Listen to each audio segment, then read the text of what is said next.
Hello and good time zone, everybody. Welcome back to Horde of Tales. My name is Marcus, also known as the Chindividual. I am a pale Caucasian male with dark brown hair, a beard, glasses, and a dark blue sweater today. And I am the game master on this weekly game of Convergence Manifesto. Today, we are at least starting out with a bit of a smaller crew. Austin will join us later. Serial will be here back on our next session, but we still have already here at the start two of our amazing crew, and I would briefly like to give them a chance to introduce themselves, starting off with Ida. Hello there. Hello there, I'm Ida, my pronouns are she and her, and I am a Latina fan woman. I have olive tanned skin, dark eyes, dark hair, side hairdo today, black sweater vest, a red top with some shiny bits around the collar, and I am playing Rayn, whose pronouns are also she and her. She's a Triton sorceress, meaning she has aqua green skin, finned ears, she wears a saffron outfit, and she has a mop of jet seaweed black curly hair. Perfect. Great to have you aboard here. And also today here with us, at least starting out with us today, is Caro. Why, hello there. Hello. Yeah, I'm Caro, pronouns she, they. I'm a white Caucasian femme with a bit of, with long turquoise hair. Today a bit put together.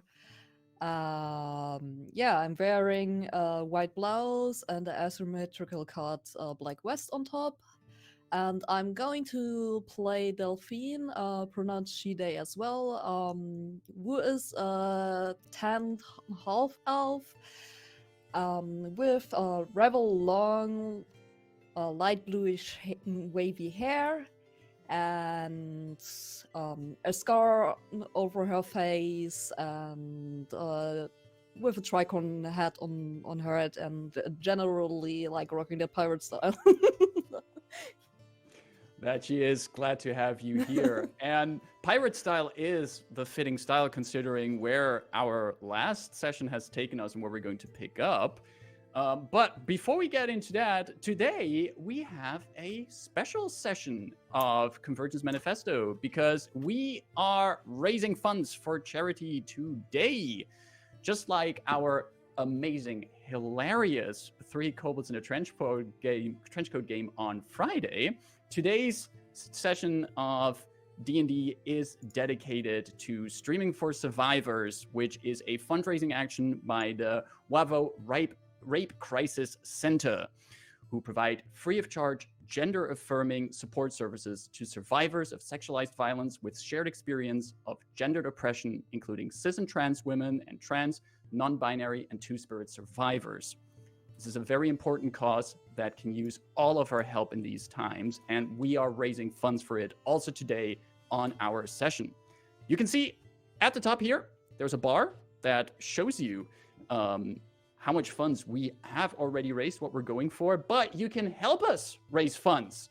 You can actually just type !donate in chat to get a quick link to our Tiltify campaign where you can donate. And if you donate, you have a chance today to influence the game a little bit. Now, you already know that if you've been a regular here with us, you know that we love our cats and we love Cat Vantage. And usually you can give the people here in the game Cat Vantage by spending channel points and giving it to someone once you see a cat on stream. Today, you don't even have to see a cat to give that Cat Vantage. Today, what you can do is donate to Streaming for Survivors via the Tiltify link. And for every $5 that we raise, one of the players here is getting Cat Vantage. Whoever currently doesn't have Cat Vantage just gets it. Like, for example, Ida just gets this cute little kitty cat. Oh no, they appeared on everyone's screen even. They're everywhere currently. Everyone has a cute Wavo kitty cat right next to them. This Cat Vantage works like all the Cat Vantage. You can use it on your roll, on a roll of your choice to give yourself advantage, and then it's spent. If we have any kind of excess CADvantages for the case that people are so enthusiastic with the donations that everyone has CADvantage, I will keep track of how many CADvantages we have in reserve. And once someone has spent their CADvantage, I'll just immediately refill it. So, $5 for a CADvantage. It might save a character's life today. It might make the difference. So, feel free to follow Too soon. Feel free to follow the link in the chat and help us out raising money for Streaming for Survivors. Imagine infinite CADvantage. You know That what? would be Because cool. but it's for a really good cause. Yeah. It is. It absolutely is. And I'm glad that we can help out with whatever kinds of amounts we will raise today. And I hope we can help this great cause out as much as we can. With that being said, Ida, Caro, you're the two who will start off the session today with me here. And we did end on quite the reunion last time. Oh yes. And I'm already looking forward to see how that will go. How are the two of you feeling about that? Dun dun dun. Escándalo. No. Mi mamá entró al salón. Mi hermano. I would love to have now a soundboard with like the Spanish soap opera organ effect. It's now recorded for me to take later. I see what you did there. That was just me making assets. You know, I'm kind of glad that I'm not the only one in this fucking situation anymore. But it's awful situation or not, I think it's also a testament that our backgrounds on a whim, and I think most of us were beginners to the Eberron setting. Yeah. We're all in some way entrenched into it. Yes. And that makes the world and the story and this particular campaign really, really rich. And I really love that it ended up this way. Absolutely. It gets us involved into all of that shit that is going on. Like, don't underestimate the fact that your characters were involved in a very significant change in one of the dragon-marked houses. Yes. That's going to make ripples throughout the adventure. And even for a character like Rayn that brought in a character of ancestry that isn't like in default Eberron, that we gave a place in Eberron, I still think it really fits well into the entire world. And we made the setting our own while still sticking with the whole vibe and aesthetic of Eberron. And that's really exciting. Same with Dyson's Leonin. He also made a place in the world, and it's kind of interesting that he and I are on sort of parallel tracks before talking to each other about it, like way in the beginning. And this is the moniker. Whenever we talk about Eberron, everyone says in my Eberron, and I like our Eberron in particular because it's so juicy. It's very interesting how similar we all kind of build our characters in some aspects, and how different they are still. And how all of that can sometimes come nicely together in two scenes like the one where we ended on last time and where we'll be picking up on. But TLDR, make your character with family problems. Don't do it. It gives you a headache. Before we see how bad the headache will get, you are here not on a discussion on, this is not a masterclass on building character backgrounds, but you are on the Horde of Tales Twitch channel, where on Tuesday, we play Dungeons & Dragons 5th edition, specifically the Convergence Manifesto adventure series. Adventure series created by Across Eberron, and we are currently in our adventure's 7th chapter, but we're playing the 9th chapter of Convergence Manifesto, known as Weathering the Storm. You can find all of these great adventures from Convergence Manifesto also on the DM's Guild. We use Foundry VTT as our virtual tabletop of choice. The music that you hear on this channel is by Dark Fantasy Studios, and any kind of battle maps of battles in which the player characters might find themselves were probably created in Dungeon Draft by Megasploot. Also, as mentioned earlier, Catvantage today is a donation incentive. For every €5 donated, you can give one of the players Catvantage, and I hope we can get a lot of Catvantage today. If Nyancat or Nyanstick is in a position of donating, then Nyanstick could also cause Catvantage. I'm not sure. Does Nyanstick get any kind of allowance from you?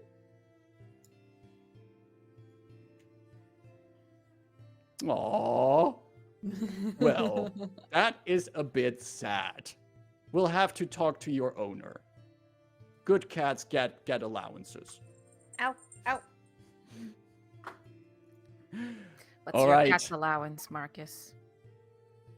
In kibble and love. With that being said, let's roll a quick intro. We'll be right back for today's session.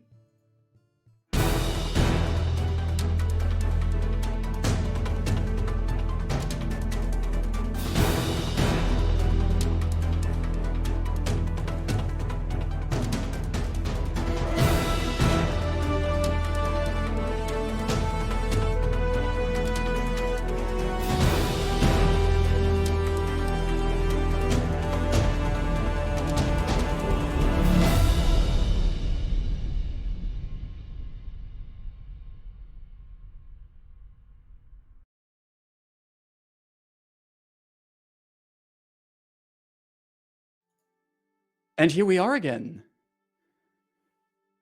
Last time on Convergence Manifesto, our adventurers aboard of an unnamed and probably unregistered airship of House Lyrandar have made their way to the Lhazaar Principalities on a task that they are doing together with Léowyn de Lyrandar, father to Delphine, and currently one of the Lyranders who is trying to fill the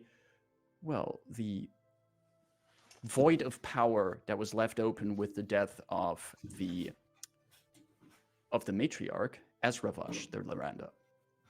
In order to garner support and have a strong bid on that place, Léowyn travels to the Lhazaar Principalities in order to reach out to some exiled members of the family and to improve relationships with the ruler of the Lhazaar Principalities, High Prince Rygar. He has asked the party to come with them, and so the party has decided to join him on this adventure. And they've arrived in the city of Regalport, which is a city mostly built on the docks with the ship of High Prince Lyrandar, a gigantic ship, the largest ship in the Lhazaar Principalities, at the heart of it. There, our party has made quite the introduction of themselves to the prince, and also have seen that a few other familiar faces have found their way to the court of this pirate king. Rayn's mother and brother seem to be here for their own reasons, and also Aurea Erkoren, former employer of the adventurers, and, as we know, currently still working on some eldritch machine that employs planar artifacts, is also here in the court.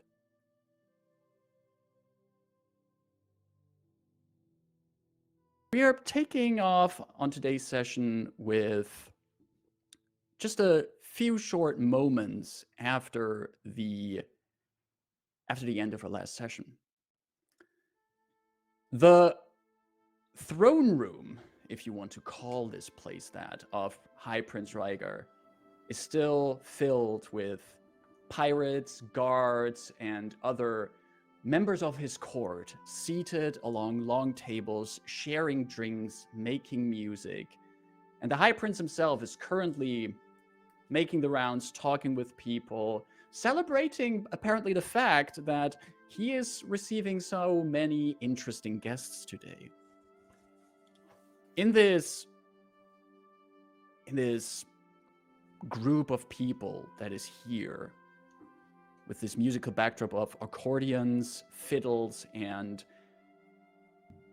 actually also a trumpet that is made out of a large shell, where do we find Rayn, Delphine, and the rest of the party at this point?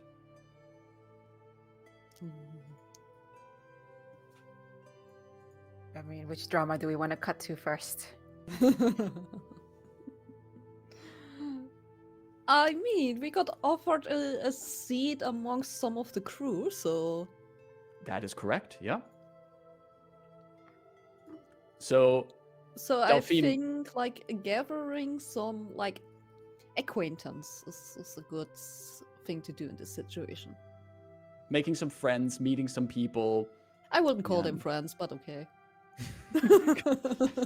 Meeting people, fair enough.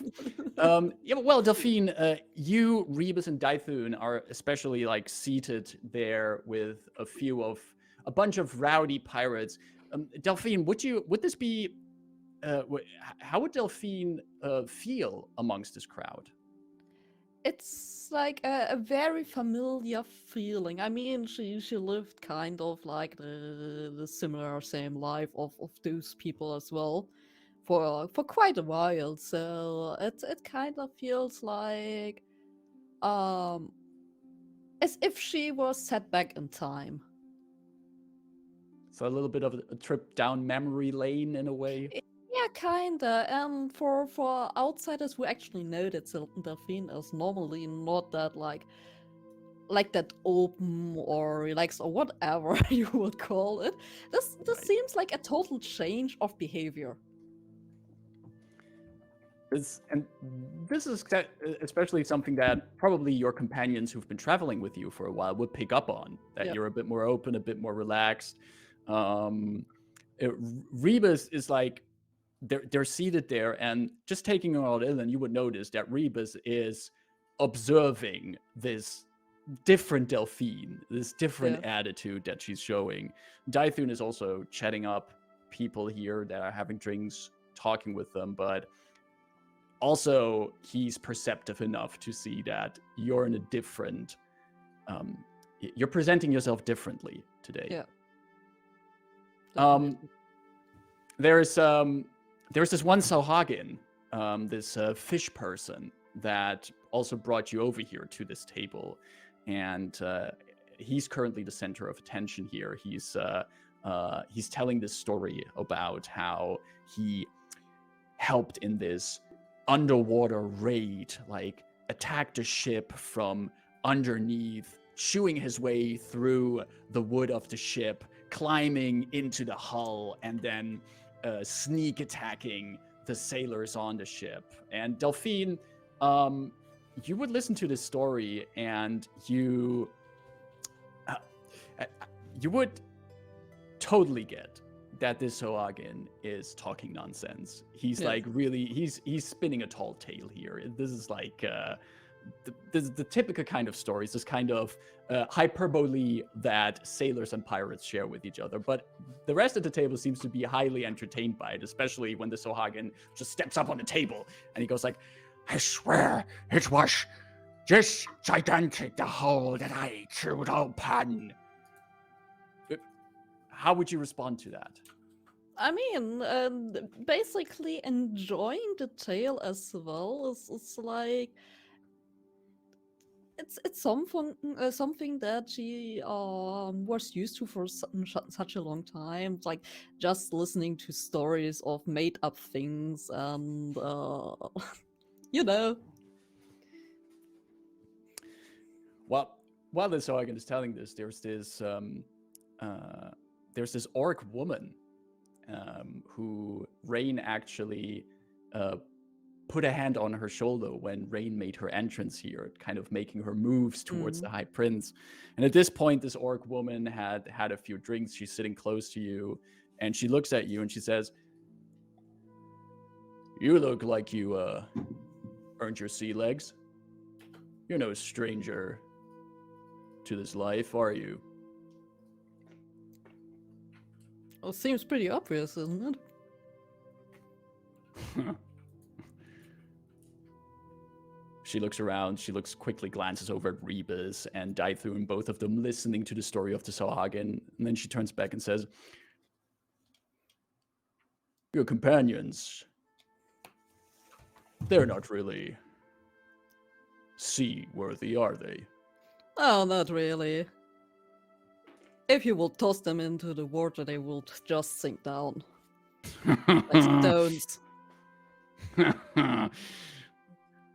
Well, if they're such dead weight, why set sail with them? Oh, they're quite useful.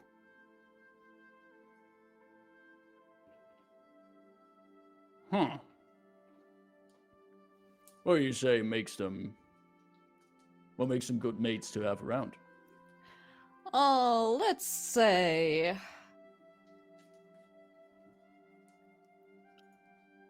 if someone would try to stab your back, they would crack their head. That is a truly good quality to have. That, the Triton girl that you came in with, she also part of your crew? I mean, yes. Why? Interested in her? She's guts. She has bravado, I'd say. I will say that's one of her good qualities.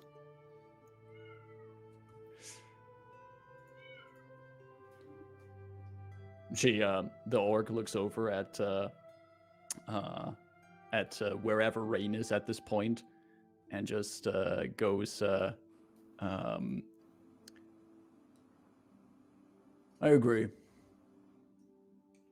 Keep that one around, but word of advice, and she leans a bit closer to you. Maybe tell her to rein it a little bit in with the High Prince. She's getting a little, touchy-feely with him. I'm pretty sure she knows her limits. And the absent of it. And with that, the orc woman like claps you on the back and refills your mug with whatever kind of grog it is you're having here to drink. The person who's playing the accordion is picking up the pace, a little bit faster music going on, as we have the camera swoop a little bit around the room. Rayn, where are you currently in this bunch? And also right in between, hello, Austin. Goodbye, Austin. Goodbye.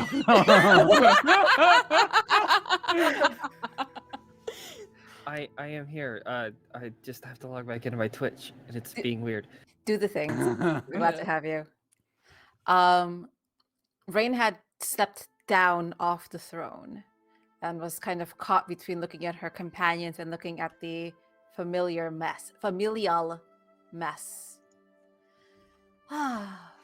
She finishes off whatever's in her chalice and her mug. And behind on the throne takes a look at it, points at it, and minor illusion, a seashell bikini top is now draped over the top of the throne.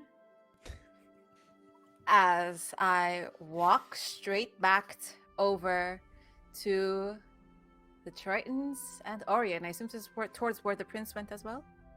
Yes, the prince did indeed went over into that direction. I will, with my liquid courage, start walking over that direction.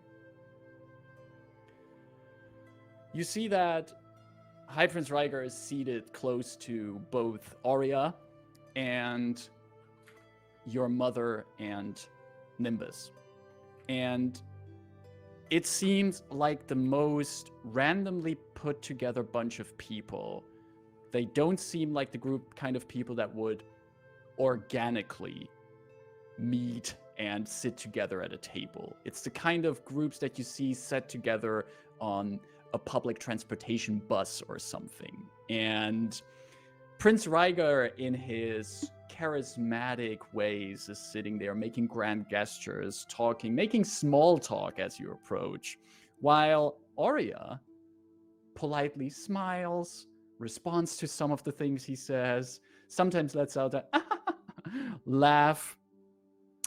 Nimbus has a stern visage, but can't suppress a smile at some of the remarks that Rygar makes. Your mother is just focusedly looking at the prince, straight back, hands in front of her on the table, and her expression not betraying anything about what's going on inside of her. I will saunter over, make quick eye contact with the rest of my party just to let them know, like, oh dear. And wait for like a lull in the sentence and then just quickly swoop in to interrupt. And I greet people at the table and I turn and I say straight back, Your Grace, Commander General Undinaths, Captain, Lady Ercorin.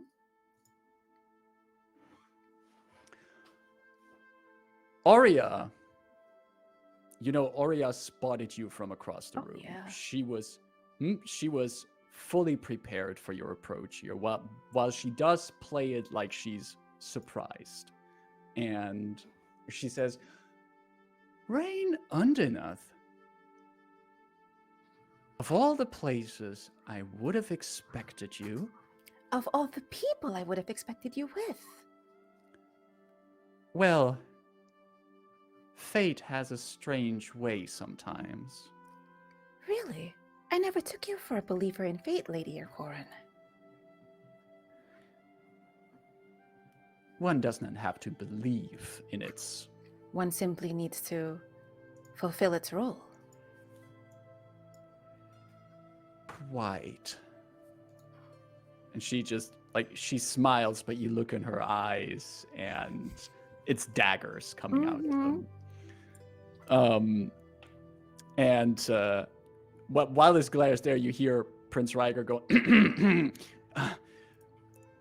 3 Undinaths is better than 2 Undinaths, we like to say at my court. Please, join us at this table. As I mentioned, Lady Marin, I did not expect your daughter here. I squeeze myself right next to Rygar. Arms, shoulders, like right in there. He is very uncomfortable with that, but he is also aware that he doesn't want to make a scene now. So, like, you squeeze next to him, and he moves a little bit away as far as it's possible. But you see the gaze of your mother turn towards him and you, and she says, "No further apologies necessary. I was not expecting Rayn to be here as well. Her choices are her own at this point.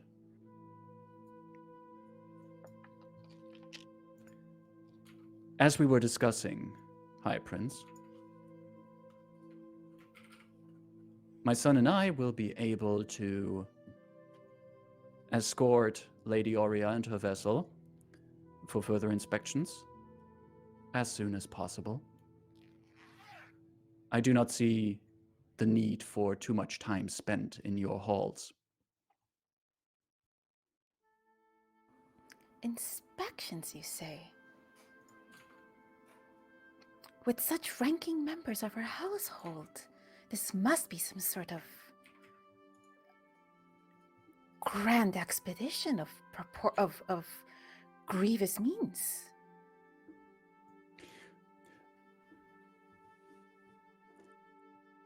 It is business that you are not privy to, Rayn. And Nimbus says, well, it's also not a very great expedition. It's basically just me and Mother. And your mother just quickly glances at him, and he immediately shuts up. And then she looks back at High Prince Ryger, just completely looking past you, Rayn. And she says, if you would excuse me and my son, we will be making our preparations for the expedition. High Prince, Lady Ikoran. And she, like, strong but with grace and poise, she just gets herself up from the table, moves a few steps away, while Nimbus remains seated for now. He's looking at you, Rayn. He's not directly following orders. And I see Austin raised a finger there. I think there's some Dython shenanigans coming in. Maybe, possibly. As her name is Marin, Marin. Rayn's mother. Okay. As Marin is leaving, Dython wants to intercept before she leaves the room.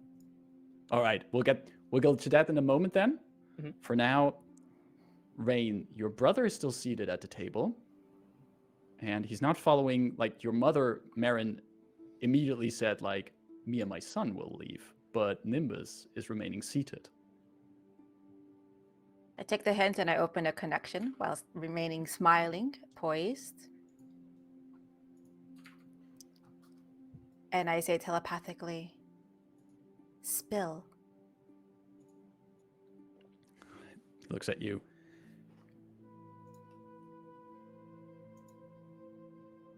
This Aurea person, she is going to investigate a lost ship. She has asked for formal permission from Prince Ryger for any kind of support, and apparently he would be very happy if someone would go looking for that ship. Mother and I are here because around the location where that ship has vanished, there's also some strange planar activities that are similar with a few things that are happening in the Thundersea. So it is your telepathically. So it is your prerogative that any threat is taken care of, and that Lady Ikoran is safe. Nothing more, nothing less. And investigating whatever is happening around that location. If there's more planar activity there that can explain what's happening in the Thundersea, all the better. This is now my business.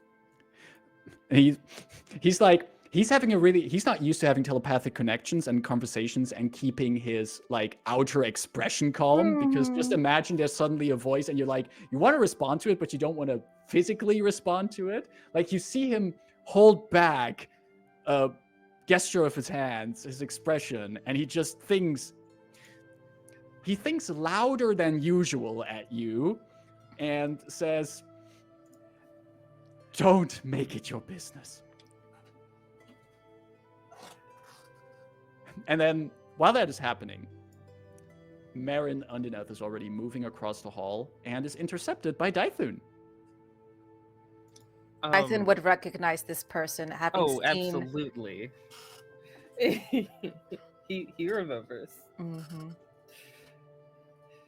He wants to, like, just, like, impede himself in front of her, like, excuse me, Miss Undinaths? That is correct. It's a pleasure and an honor to meet you. Extends his hand. My name is Dython. I am a recent companion of Rayn's, and I just wanted to say it. It's very obvious where Rayn gets her charm from. Can you Roll a make a deception check? Okay. Roll an athletics check as she tackles you to the ground. Can you roll a persuasion check with disadvantage? Yeah, absolutely. Oh, that's actually not bad. 13. I was expecting a lot lower. Yeah. You reach out your hand towards her, but she's just standing in front of you and she's sizing you up. She is like doing something that you as a trained soldier would be familiar with. She's like really sizing like how much fight is in you. Like really trying to gain like what's your deal? How much of a threat you are. And she's only half listening to the words you're saying. But as you finish your last part, she looks at you and says, "So you've been traveling with Rayn for a while?" Yes, somewhere between a month and a year. Time is weird. How long has it been canonically? I've lost track. A few months already. A few months. Okay. Yeah. Yeah, a few months now.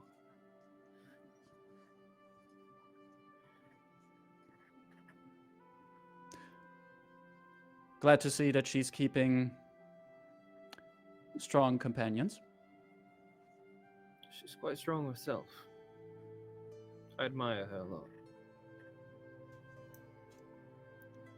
The Undinaths do not lack for strength of any form. She's proven that. Is there any other business you have with me, Dythun? And she like lets the question mark linger in search of a last name. Shadow. Let me quickly roll for her. Probably no idea. Ida, how historically skilled or like society-wise would you say your mother is, or Rayn's mother is? She would be as befitting one of the leaders of the clan. The high expert would have been her father. But I have a feeling that father would have informed mother of the major dealings. So by reputation or by distinction, like, oh, this is a Leonin of this kind, it must be clan-wise, probably familiar individuals, only if they're diplomatically important. Gotcha. Then that 18 I rolled for her is even better. And she looks at you as you drop the name Shadowmane.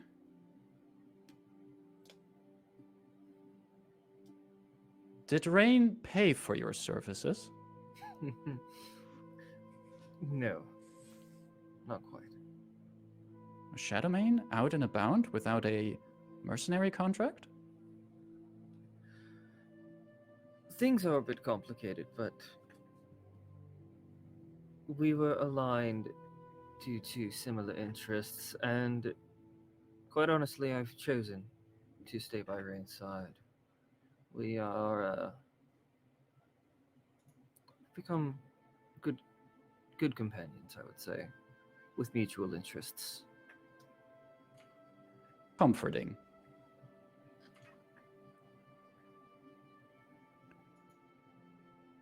Is that all, Dythun Shadowmane? I go to extend the hand again. That's all. She shakes it. Like, firm grip, but just briefly. As she does, I want to, like, pull a little bit closer and speak softly.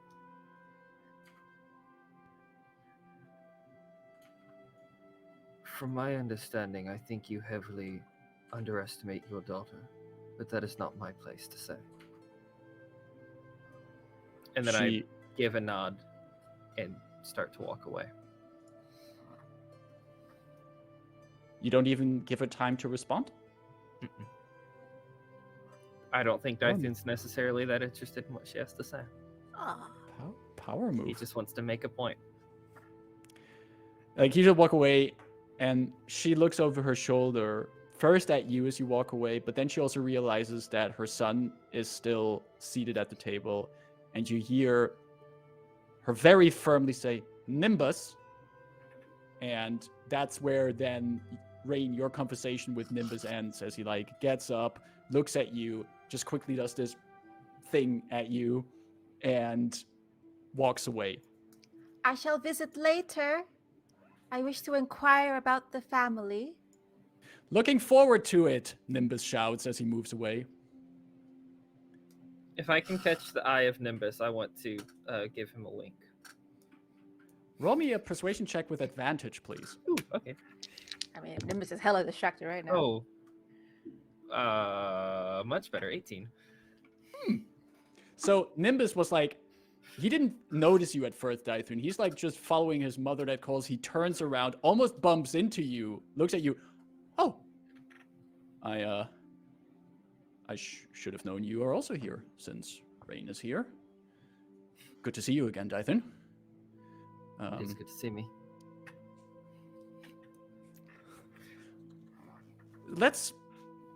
Whatever happens, let's make sure we don't throw any one of us off of towers of any sort. Can we agree to that? Let's see where the evening takes us. He gets a little bit closer and he says, Can you keep an eye on Rayn? I can try, but she's a bit of a untamed spirit. That's what I like about her. You really know her well.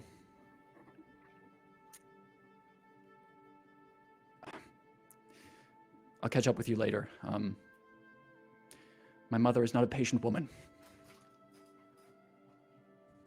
See you soon. He smiles, looks at you again, smiles, and then follows his mother. As all of that has happened, a little bit later, the table arrangements change a little bit. People move from one table to another, but sooner or later, Leo and Lyrandar would have gathered all of you, including Rebus, also to a table where he can discuss business with Prince Rygar. So it's the party here, Prince Rygar, and also accompanying you here with Leowyn is Darian and Madrith, who have come aboard here with you. And we cut to this scene as Leowyn is, in very dry terms, in a very, very political way of talking, explaining things to High Prince Rygar about that House Lyrandar has interests of strengthening the bonds with the Lhazaar principalities, that there is both a economical and political advantage for these houses, for these places to be aligned, and that he is considering, if Rygar and his sea dragons support such an endeavor, to move more of the Lyrandar business to the principalities. Possible exchange of ships and trained captains and the likes. And you hear all of that, and Prince Rygar, he has been in these conversations. He knows what keywords to listen to. He knows to sometimes just let someone speak for a while. And he's like leaning back in his chair that's pulled up at the table. He has his goblet in his hand. And at one point, while Leowyn is talking, he just interrupts him and goes, "Yeah, you're telling me all of this, Leowyn, but you're not getting to the heart of the issue. The other Lyranders that came here a few years ago and that are causing problems for me, with all due respect."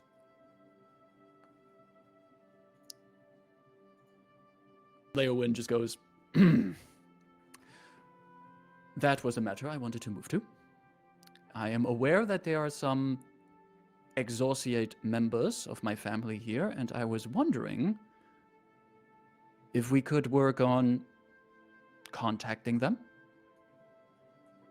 And at that word, Rygar leans back in his chair and goes, "Ah."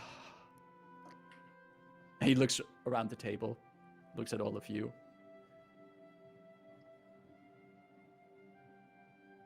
You come here on the most interesting days for me.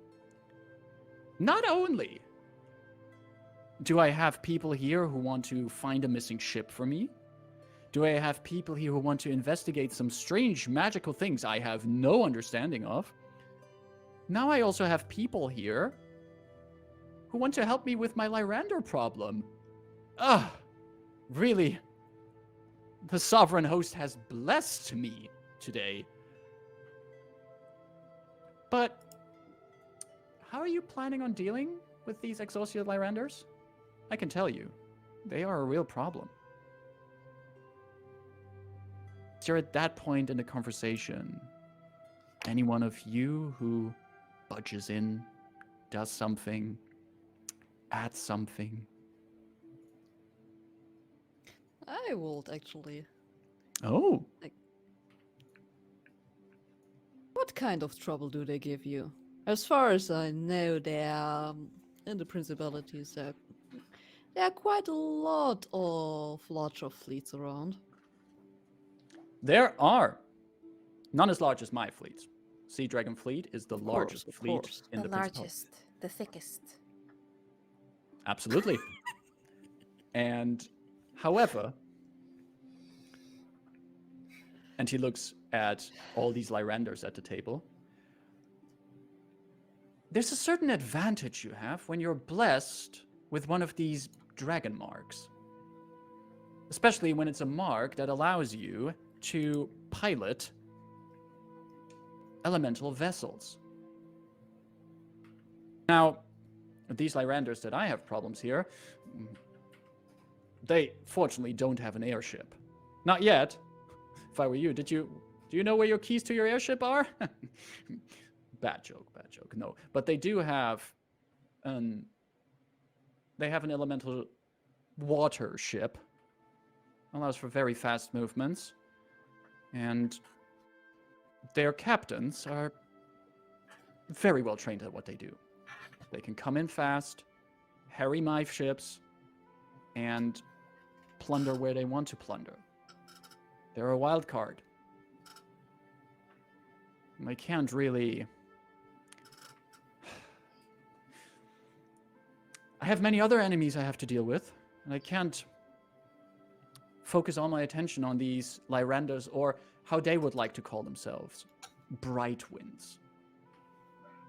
Oh, but my dear prince, you most of all would understand how misunderstood an individual can be when they don't fit the mold of all the other stuffy houses back on the main continent. How they don't appreciate one's spirit and perhaps grows a bit unruly in their lashing out at this behavior. Magnanimous prince, you who rule especially over all the people here who feel they are not seen, it is with your generous and wonderful hospitality that you bring them together like a family. The Lyranders here merely seem to extend their family warmth and hope to, sort them out, calm them down a bit, as you have with your people. We're only taking your example. To make it short, you want them gone, don't you?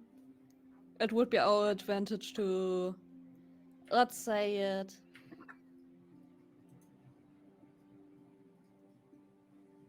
looking into her father.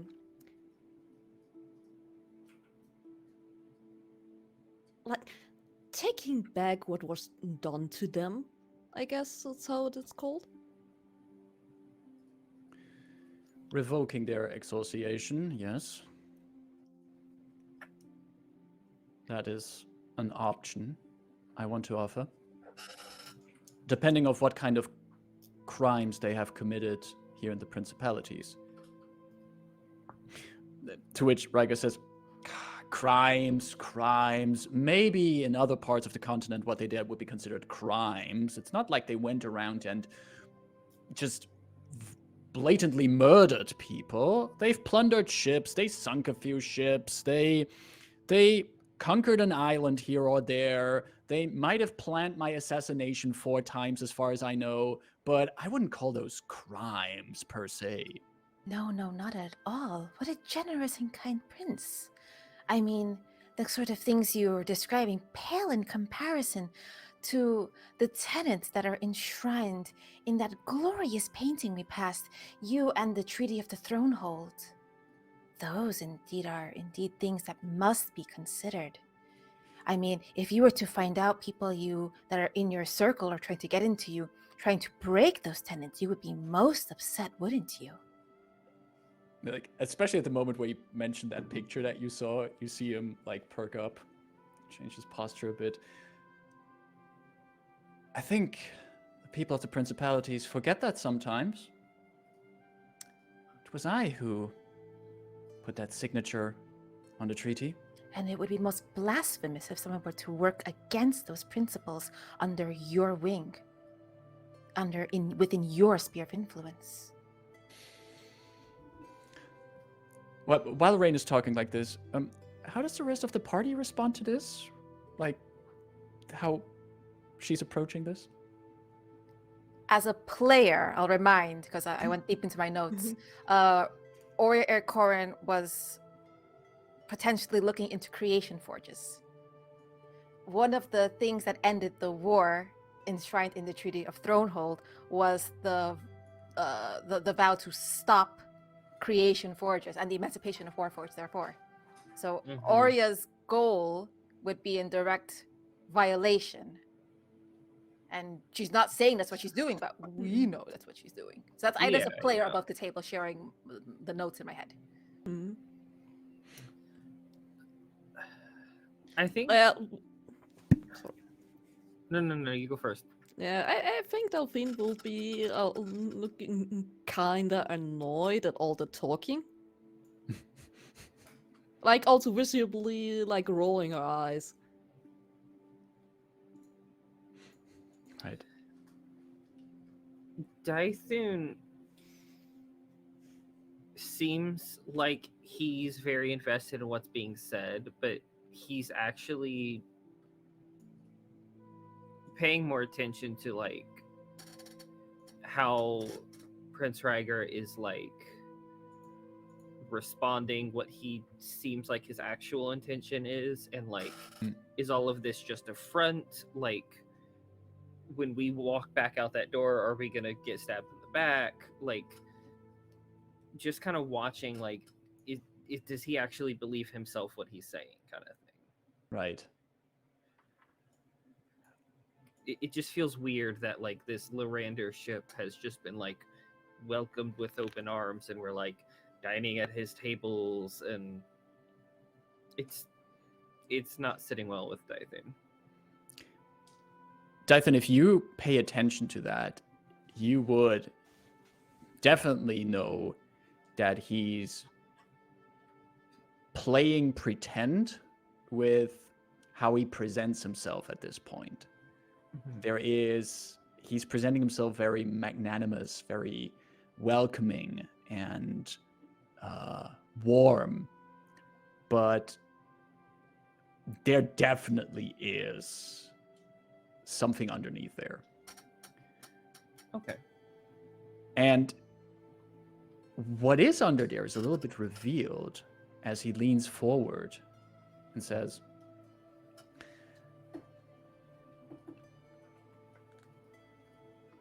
if we're talking about potential crimes that these excoriate Lyranders have done, I do think that they are involved in that ship that went missing. I was expecting a ship coming over from the continent of Sarlona, nation of Riedra, to be specific. It should have arrived here, but according to the reports of my sea dragons, from the direction that it came, it was swept in some freak weather condition.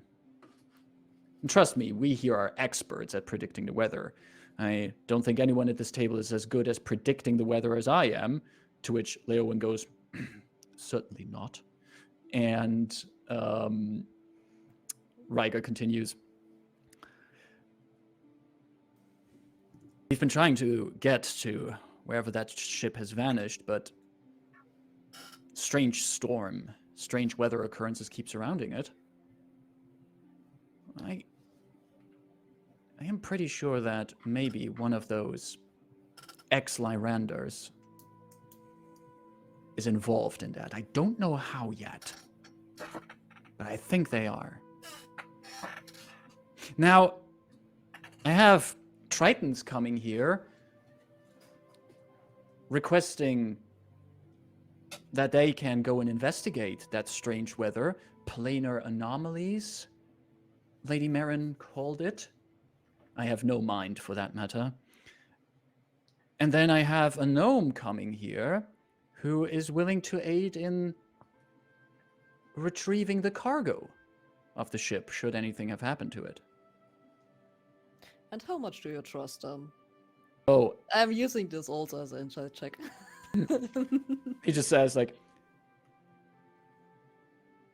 not very much. And the reason I don't trust either of them is because I think they came here at a too convenient time. Fate is not convenient, I can tell you that. So, I could help you broker a meeting with these former Lyranders. But in return,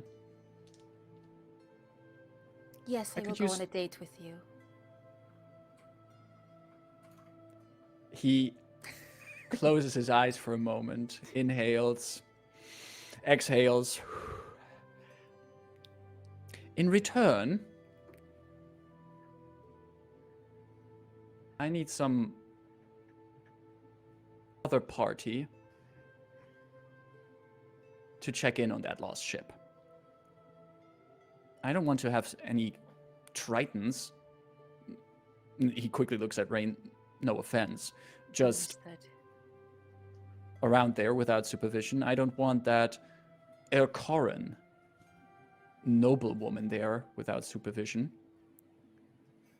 I need another party to tell me what happened to that ship. And specifically, what happened to its cargo. Delphine, is it correct that you still have the Quintessence engine in your backpack? Unless somebody's taking it. Delphine, as he mentions that cargo, you feel, you notice that there is a vibration, a mild vibration from your backpack, and there's a voice that comes into your head. You hear Tuvok Tool's voice in your head. And there is a static in the voice, if there's interference with the connection. And you hear Tuvok Tool say, Entity, Delphine Shadowmane, can you hear me? I'm going to try and respond. Yes, but there's interference. As expected. Planar disturbance not too far from your location. Disturbance Kythri. Kythri. And then the voice vanishes. You picked the absolute best person to talk to regarding a weird name or word or thing. That definitely will be remembered.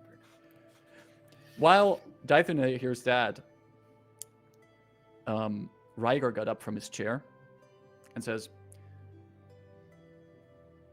I'm a collector of things. And I have recently acquired a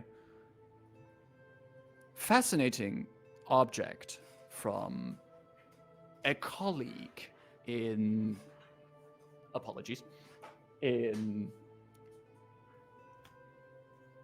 Sarlona.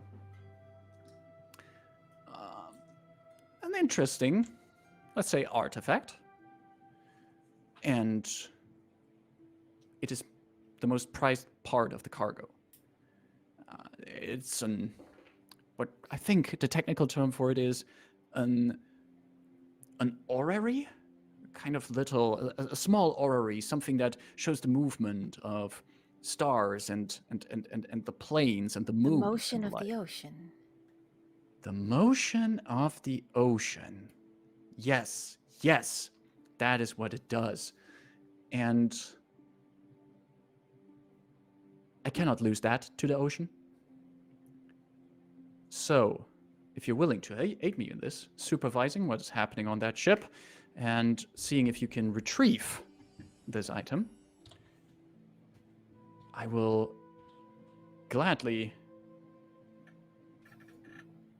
arrange a meeting with the former Lyranders on neutral ground with enough safety. I don't know how high-spirited Lyrander conversations can be.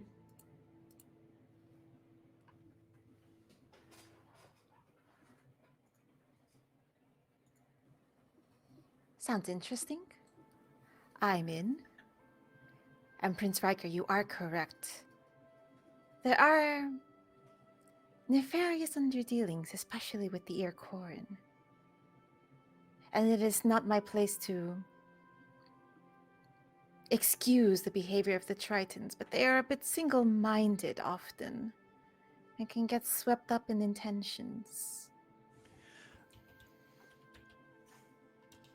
Let me make this very clear, Rayn Undinaths. I am fully aware of your relationships with the Lady Merrin. And I'm aware of her station in your society, and I'm aware of what kind of station that technically gives you.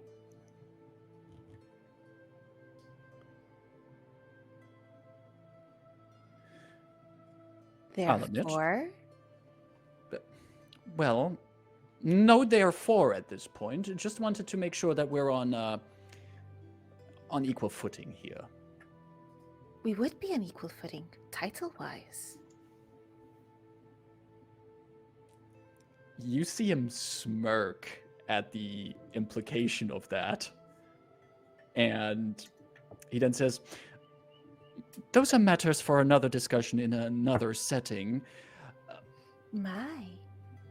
Are you agreeing to this offer? I shall, of course, provide you with directions to the last location of the ship. And you are free to set sail there or fly there whenever you want. Rayn looks around at the rest of them, but she herself, affirms, nodding.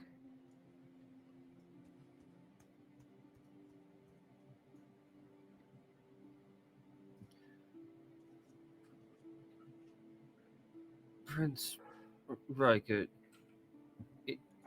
am I to understand you more or less want us to run our own investigation alongside that of Lady Aurea or Corin, or are we simply supervising them? There's so many things that can happen when you're supervising somewhere. Who am I to stop you if you're there, if you take a closer look, if you find the ship? Who am I to tell you to not go where the Lady Aurea or Corin goes? Or get there before her? I cannot stop this. My goodness. I mean, it's the principalities after all. Exactly. This is how we run it. And he raises his goblet to that towards you, Delphine. If someone were to think they could run this place better than I could, they could walk in here and try to stab me. It shows you how great of a ruler I am that no one has done so yet. Except for 4 attempts. Attempts. Emphasis on attempts. Leowyn also agrees to this. He looks especially at the party, making very clear who's going to do that job. Of course. While he says, "Thank you for being such a gracious host, High Prince Ryga. I will make sure that my companions will be ready as soon as possible to venture to the location of the lost ship, and that they will carry themselves with with what is expected of representatives of House Lyrander."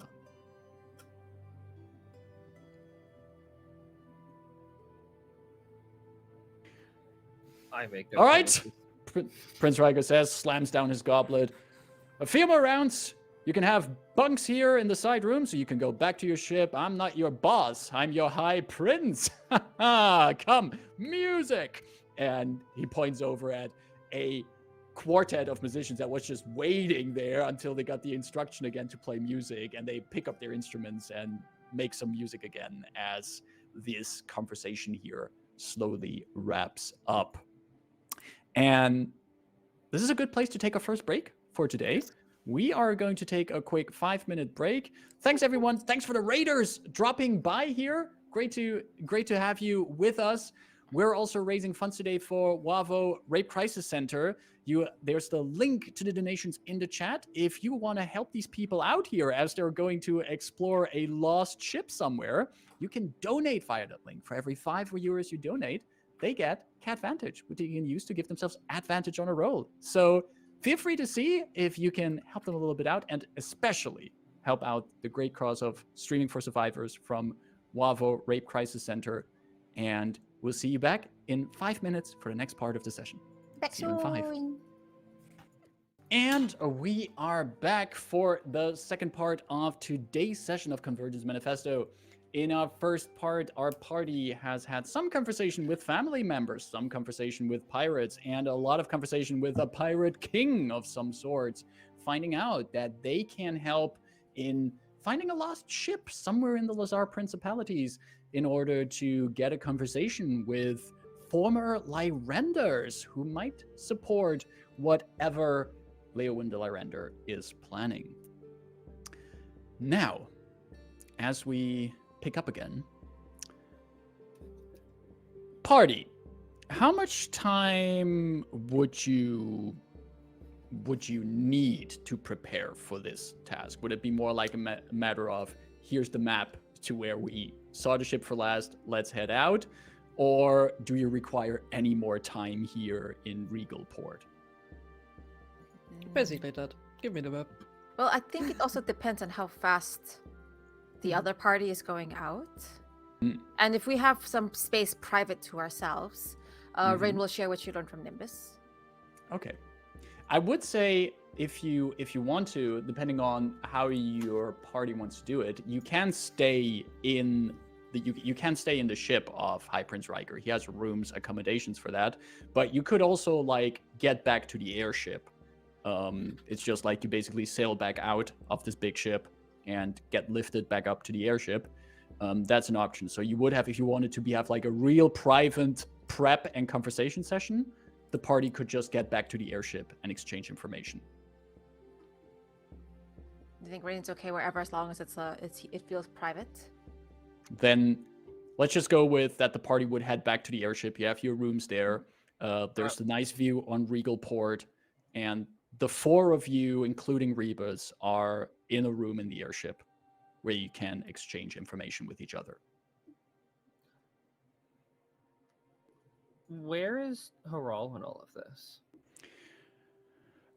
She wasn't with you when you went to the Prince. You would know that she's currently on the airship. She's not in the room with you, but if you want her to be included in this, you could find her. I just wanted to make sure she wasn't like sneaking around the prince's castle getting ready for another painting or something. As far as you know, she wasn't. Okay. Do we do like invisibility check? One question. Did we got like a clear description how this object that in Ryga wanted looks like? The Or orrery. was you basically like, yeah, it's that kind of thing, something. Yeah, it's more like it's a small orrery, so like kind of like a globe, but with very fancy elements on it that show like moving moons and stuff like that. The question is, because maybe I'm preparing locate object, which would make it easier to find that what we're looking for. But also, That makes for that, I need to have basically a very clear vision of how this thing looks like. I would say if Delphine sticks a little bit around and would ask the High Prince for that purpose, for a bit clearer description of it, he would definitely give it. And he would just like give you a bit. He still tries to, you notice in the description, he tries to stay vague in it, but he gives you a clear enough description of this, like about a meter tall object, globe shaped, a lot of bronze and brass and steel on it. All these little discs and orbs moving around it. It's a pretty thorough description he gives, including 15 sidetracking anecdotes on how he got that thing.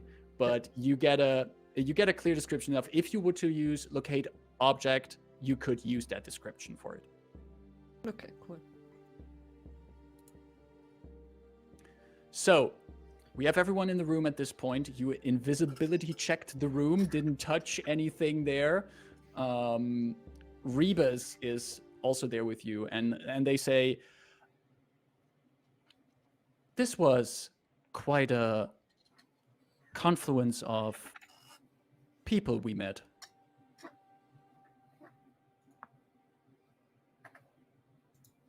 Very unusual bedfellows. Indeed. I am rather surprised and disappointed that... Well, no, I wouldn't quite say disappointed yet that my family is collaborating with others. That was something I actually thought of. I thought, I mean, maybe I misunderstood, but aren't they rather... They are not the collaboration type. Yeah. Are you thinking they are collaborating with Aurea?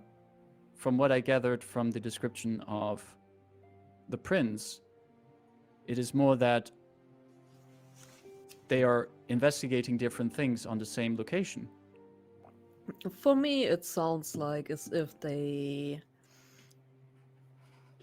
are kind of working together on a similar matter.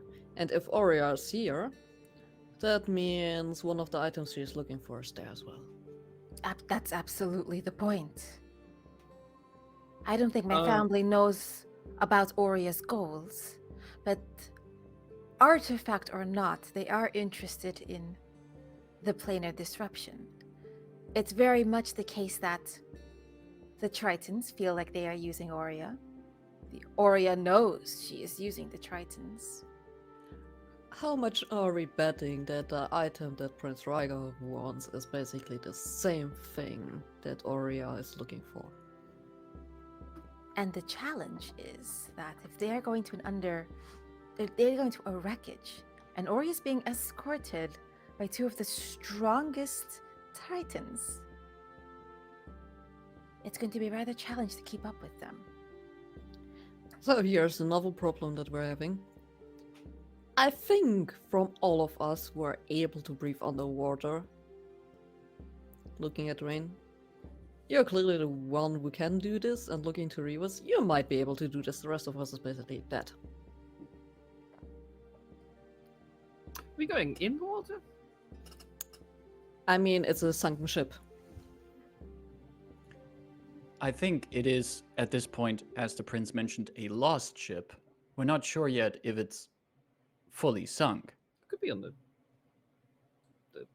sea level. But maybe if we request of the prince, there must be ways of breathing underwater, at least temporarily. There would be. And there's also these unusual storms. You've seen my capabilities. Now imagine my mother's.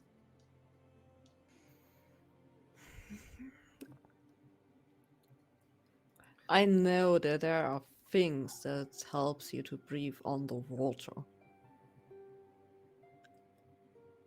But I don't think any one of us has that kind of thing with them. Then perhaps we make a bit of a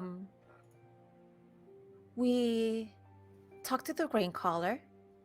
We see what's in the war chest. And perhaps there's something in the market here before we set out that will help with that.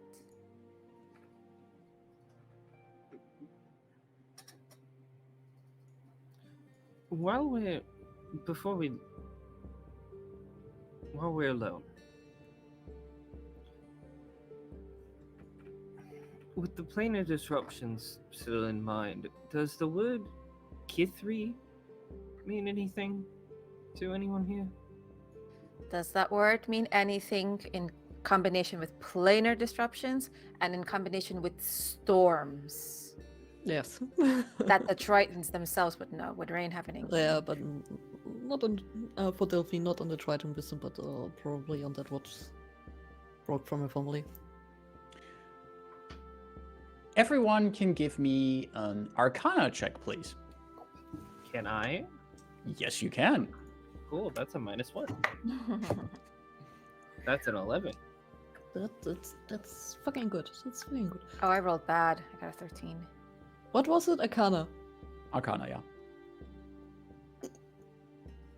I know, don't know how this comes, but I have a 21. I rolled in that Well. 20. Nice. Nice. You got an 11, right? I got Or- 13. 13. Yeah, I rolled bad. So all of you. Wait, let me double check. Dython, you got a I got an 11. 11. Okay, then all of you would know what Kythri refers to. Kythri is also one of the planes, one of the moons that circles Eberron. And it is associated with all kinds of chaotic elements.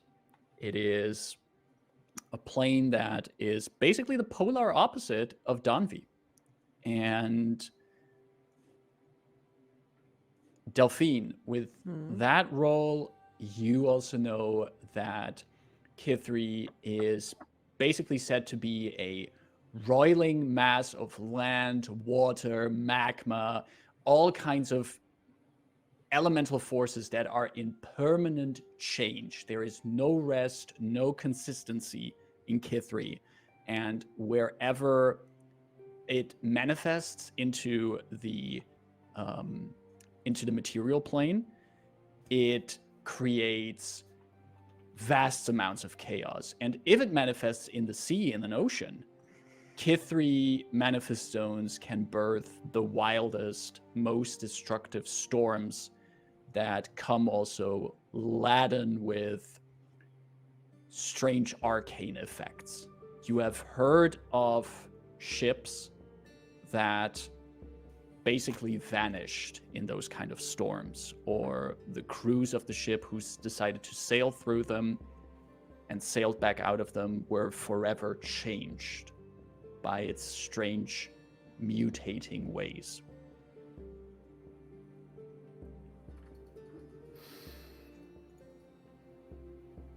All right. And the additional complication is we need to secure the orrery for ourselves and not for Prince Ryger. If it's indeed the object that we are looking for. I mean, Would T know? you know, on that matter, that's where that word came to me from. Tuvok tried speaking to me through the engine, but there was interference, and they kept referring to Kythri. At the time, I didn't really put two and two together.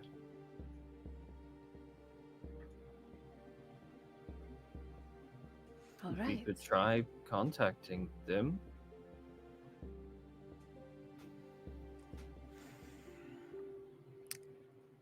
If our plan is to leave tomorrow, after a good rest, then that can be accomplished. What other things are you wishing to know? I asked the party in general.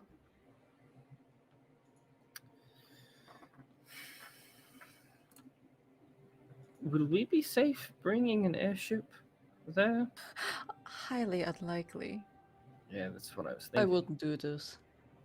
Not in these kinds of storms. It will have to get close if we are to stand any chance of beating Aurea, being escorted by my family.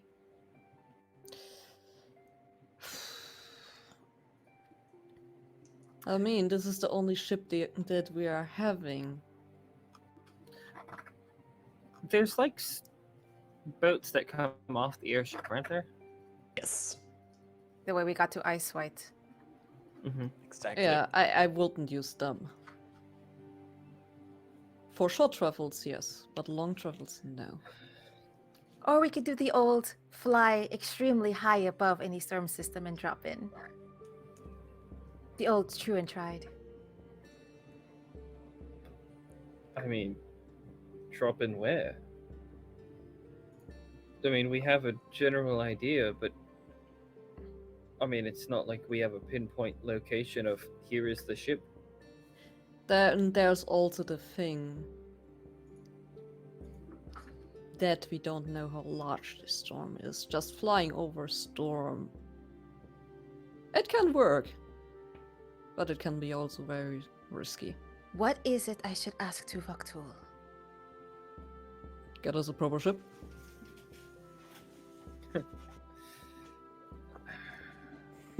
That is really not likely. Is that not something You asked. that the prince could also help us with? If he's willing to give us one. Lyrander's asking for a ship. I would say, if you ask Tuvoktul anything, ask if they know if this Ori is one of these like planar artifacts, or if it might be something else. All right. I will contact Tuvoktul now. Please, someone assume the position. Asks Ida above the table. As a cast sending to Tuvoktul. I mean, if you would give Delphine the proper equipment and with what we know, she could probably only assume where the position of the storm is.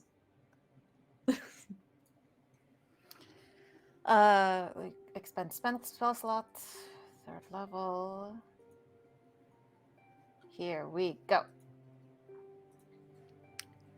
Rayn calling.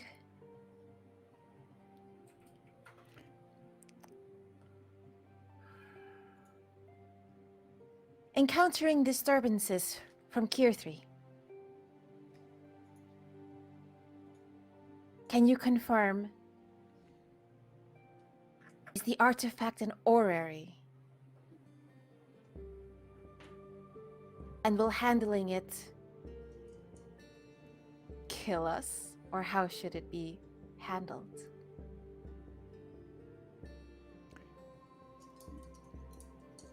Quickly rolling some dice. The message is sent across planes, and a few moments later, a message returns. But first, Rayn, you're startled by just this sound in it, and then from the comes some words. Kythri planar artifact close to your vicinity. Handle with care.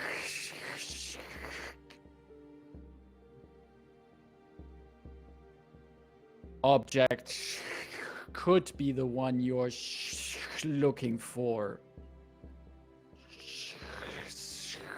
And then it just peters out. Inconclusive. Is what I report back. So, confirming our suspicions are not incorrect, at least. Well, there is a way Yes. to get more information about the potential location and how to beat our competition. We'll go talk to them. To Aurea and your mother? I don't assume they are the best of friends at all. How about let's divide and conquer? Delphine, you are concerned with how we're going to reach there and how you're all going to survive the air, the water. Can we leave you in charge of ensuring that? With Rebus, if Rebus is interested, of course. Fine by me. And I think I would do that. Dyson has made a good impression on Mother Dearest. At the very least, we can milk Nimbus for all he's worth.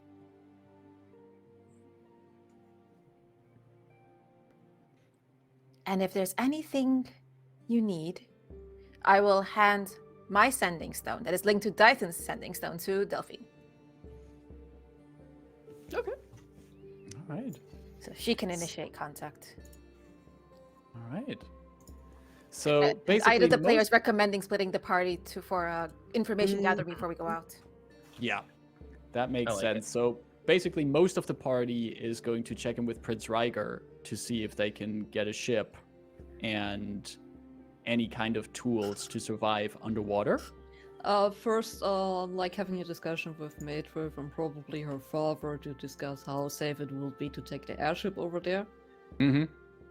So, and if there's any conclusion on, like, that's probably not the safest way to get close to that point, Mm-hmm. then going to Rygar. Leowyn and Maedrith would tell you that, like, flying into the storm is, of course, an absolute no-go. Yeah, definitely.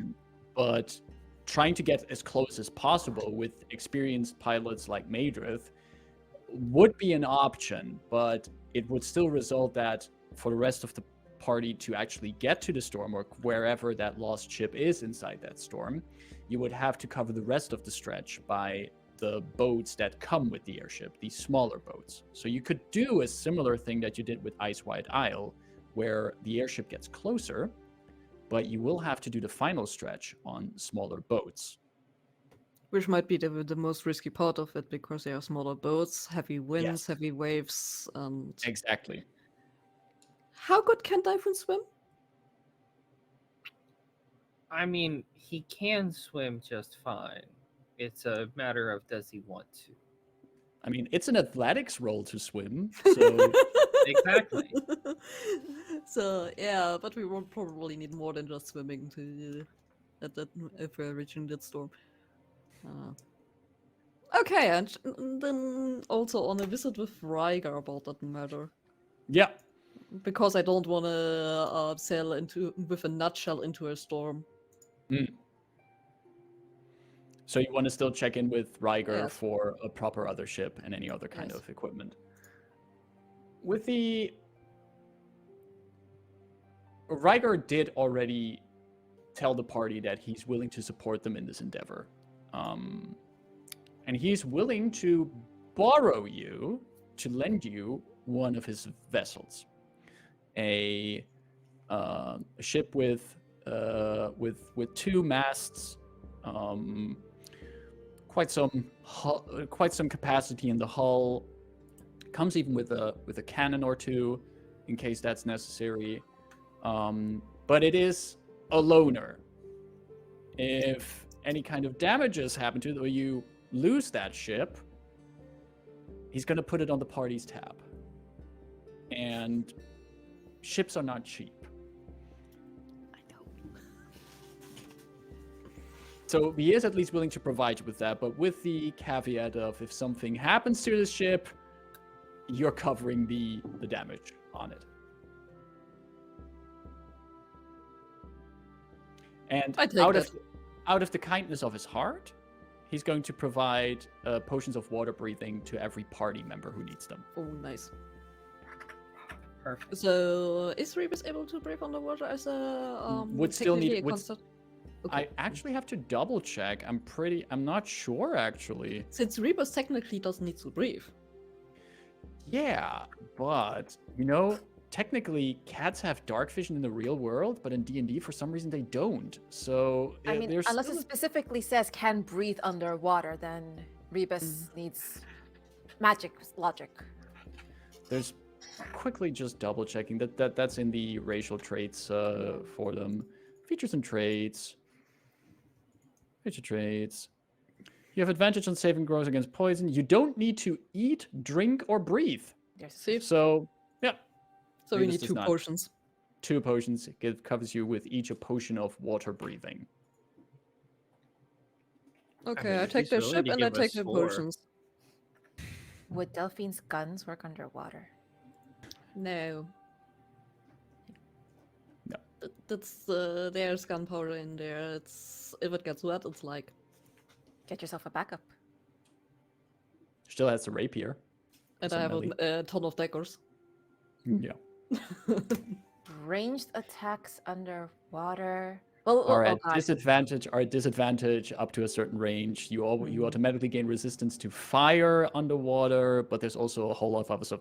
Underwater combat is not fun, generally speaking. So But then I also have a feat that gives us somewhat of advantage because as an open sea paladin. yeah, it's true. So Nice. take that into account. I never thought I would use that thing. But here we are. With that being arranged with the High Prince, some potions and a ship that's being prepared for you. It will take some time to get prepared, but it will be ready in the morning. Well, most of the party is doing that. Dythun, you gonna head over to do a little bit of reach out to the Undinaths delegation? Oh, with Was Rayn. it Dythun and Rayn? With Rayn. Yeah, okay. With Rayn. All right. Oof. Rayn, or more specifically, Ida. Yeah. The Tritons, if they were to use some kind of vessel to journey along long distances, what kind of vessel would that be? I'm not assuming they would I don't think they would use a ship like a regular ship that surfs on the waves. Do they have some kind of underwater vessel that they use? If or this any was kind to be for diplomatic purposes, and sometimes diplomacy you need to lay it on thick, Mhm. I would imagine it's like some sort of open vessel that can travel underwater without the drag, but it would be pulled and or accompanied by big ass sharks. Nice. So it's like this kind of large wagon or something. Yeah, like I imagine like this like pointed schooner that goes underwater. Nice. Yeah. And it can also be used, accelerated by a bunch of sharks that pull it. And I imagine it can also, like, if need to, go float dry side as well. Perfect. Because there are things Tritons recognize, like Tritons also like to eat food and drink other liquids, and you kind of need a airtight space for that as well. That is true. So this elegant vessel with typical Triton golden ornaments also adorned on its side, very much for diplomatic purposes designed, lies in the harbor of Regalport. As the two of you make your way there, Rayn and Dythun, you can see circling the vessel in the waters, you see these shadowy silhouettes of various sharks that swim around it. Both guards and beast of burden in this regard. Standing on the docks as you approach, just climbing out of the vessel, you see Nimbus, who comes out there.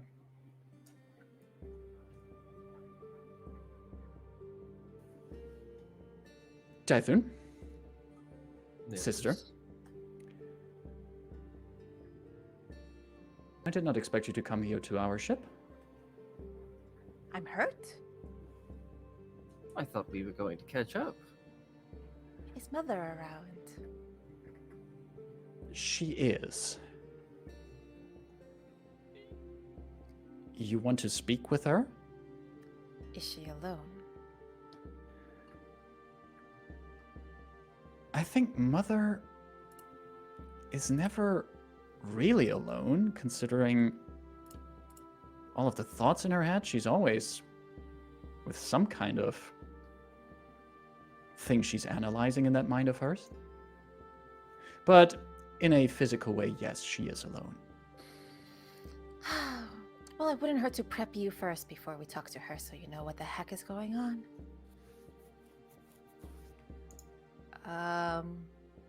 Bleh. Bleh. Yes, info dump for Dython, not for Dython, for Nimbus. And probably for Dython because he's forgotten half of it. All right, yes, we were doing that, and We're going where? Nimbus nods along and says, "So let me get this straight. The High Prince has Mother and me to go to the lost ship to investigate the storm. Then there's also Aurea Corin, who is going to be there to investigate the ship and see if she can retrieve any cargo from it. But then there's also going to..." That will go forward in creating her own creation fortune, restarting a war, which we are racing against, which was the haste in which got me killed. Yeah, we need to catch up on that a little bit later again. But we also, you got hired to supervise all of this. Wait, let me say that again. Supervise all of this. Don't be surprised if Aurea turns up empty-handed. Empty-handed? Yes, because she wants to. If she finds it, she wants to keep it. Of course.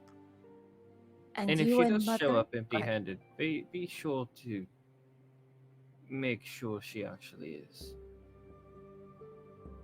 Yes. We were not planning on being bodyguards for her. Mother is not interested in any kind of surface dweller relics. This is about the storm, the planar disturbance. What else do you know about it?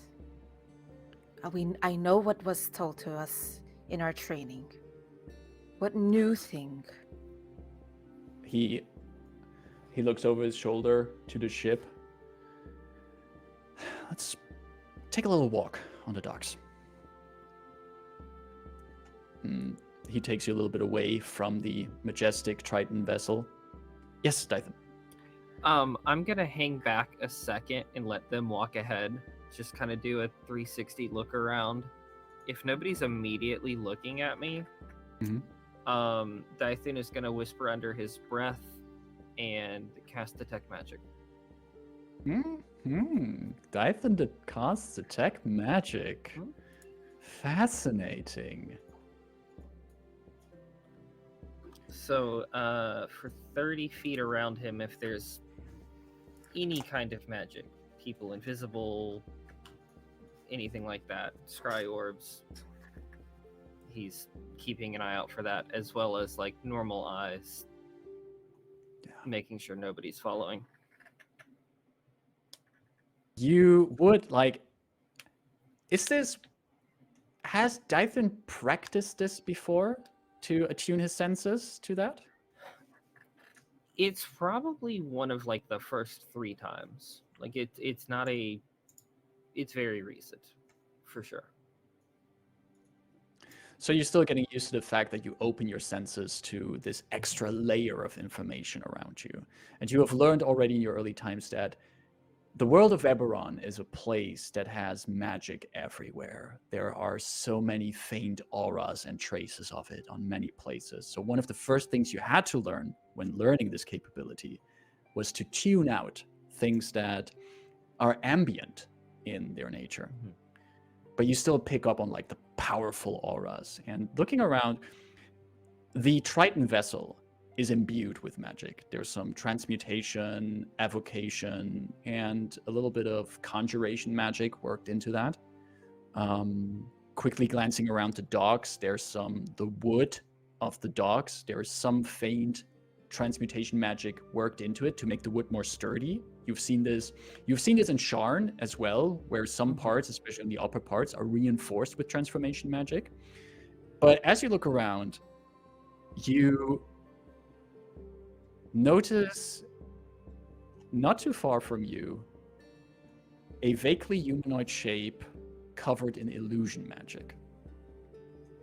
And as you realize that, you think to your blind sense that you have, and what you notice is that this person is just out of reach of your blind sense. As if this person knows about it.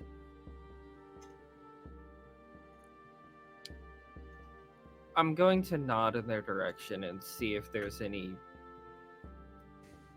Not that I can see a reaction, but like...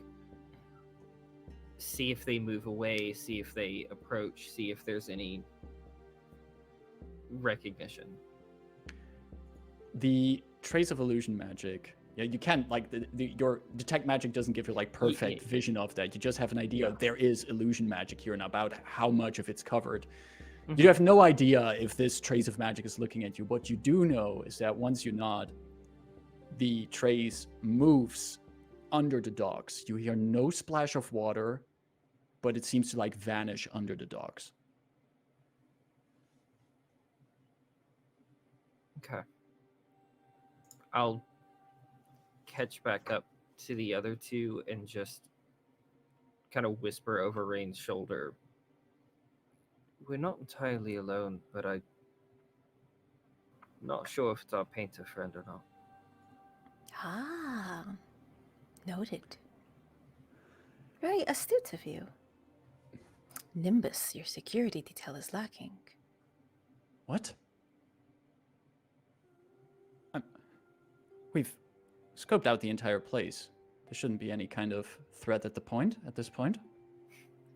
I won't tell Mother, don't worry. Anyhow, the storms. The planar activity. Rayn, you've been reaching out to me about this in the past. Since Ice White? Well,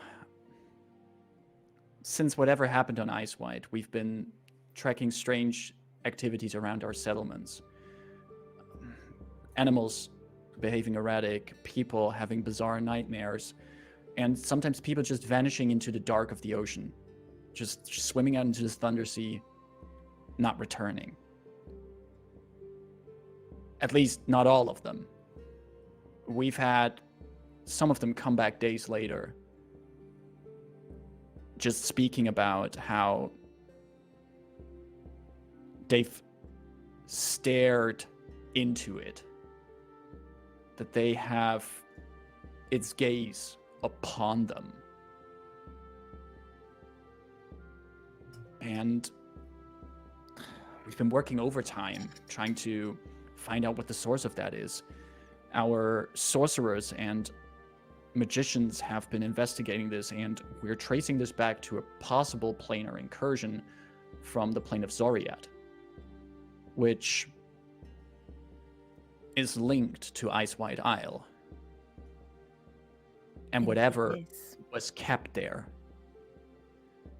whatever, and he looks at you, Rayn, you and your friends partially took from there.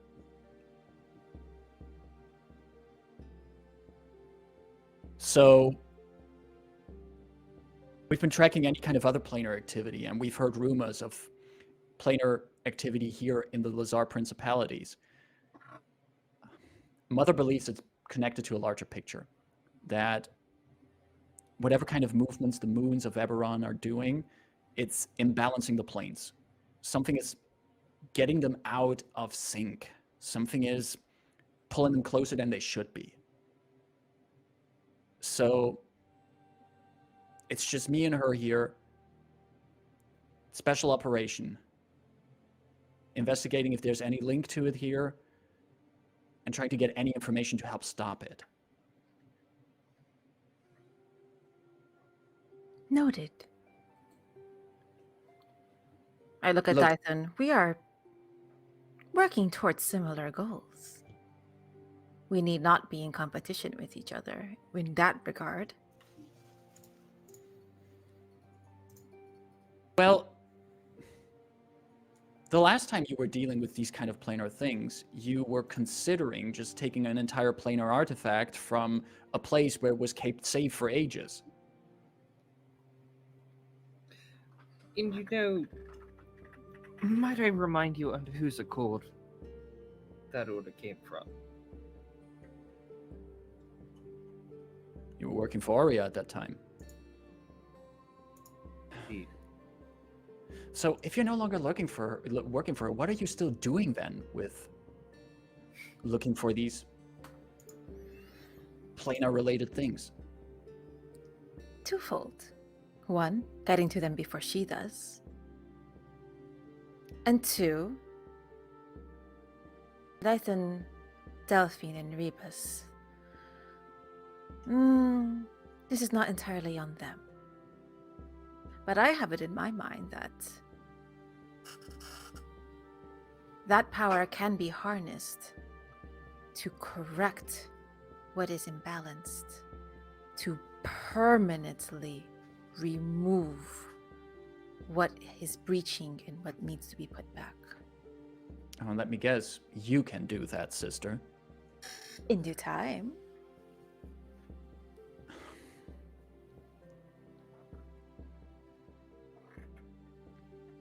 Our people are in serious danger, Rayn. And defense is not enough. But taking a gamble on your knowledge of planar effects is?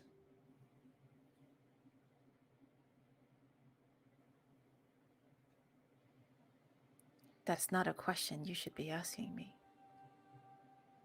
Well, but I still am.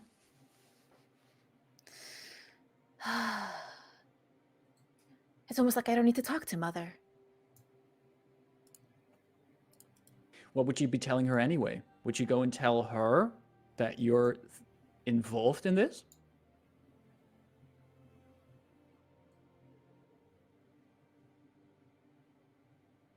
Look, you know Mother isn't the sharing type about how she feels about things, but I've been working and living with her long enough to understand that your appearance here today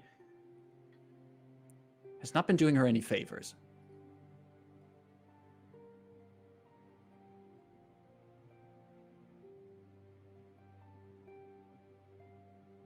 So let us go grace her with a family visit and bringing some family friends. And just kind of like grab Dythun's arm. You wander down the docks back to the ship. I look at Dythun to see if he's interested in this. Oh, sure. He'll And you smile do- and walk along. You make your way back towards this beautiful vessel. Nimbus silent through all of this. You can step aboard, stepping on the upper deck of it, almost like these coral patterns adorning the upper deck of the ship. And you can walk down into the hull of the ship through a staircase that leads you down. Enough space for just a few people. This is not a large vessel. Again, it's a diplomatic vessel, not meant to completely baffle with the size of the Triton navy. But you find below deck Marin Undinath behind a desk with neatly sorted piles of documents, pencils, writing implements, as Nimbus comes in first into the room. Mother, we have some guests. Rayn and her friend Dythun Shadowmane. And Marin looks up. She's put off some of the armor that she was wearing earlier. Looks at all of you.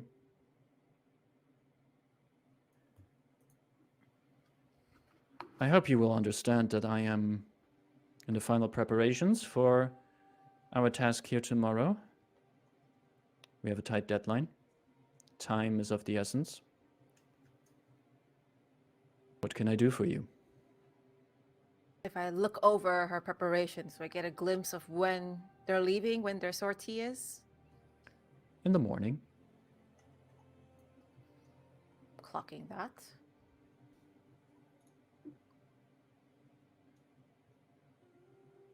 What are your impressions of the Lady Ercorin, Mother? She is a businesswoman. Transactionary. Friendly. Polite. Hiding something under that veneer. And what have you uncovered?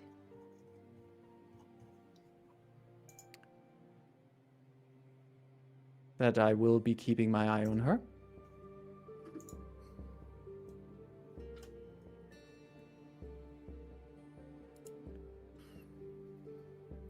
Nimbus has told me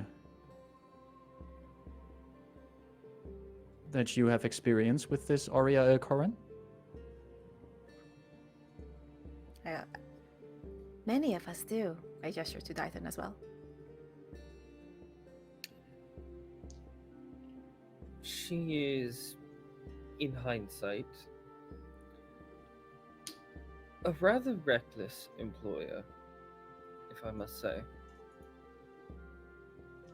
Hiring multiple groups to try and accomplish one goal before the other does simply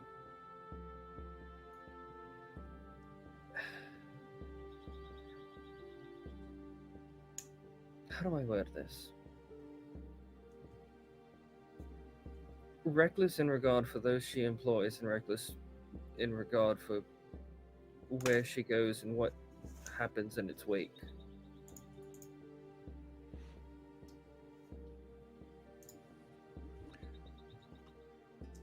Recklessness in itself can be a tool to achieve goals, if it can be reined in if necessary.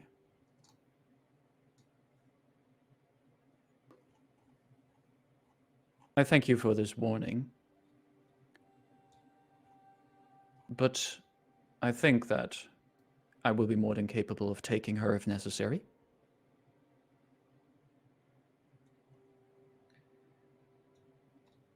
I do have a question, though.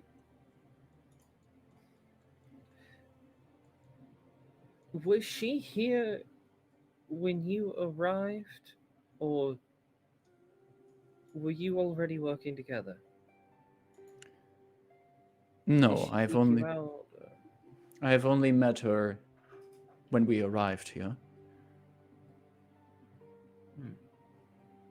Coincidence it is that brought us together. I have no history with this woman. Coincidence. I've learned to trust that word less and less lately.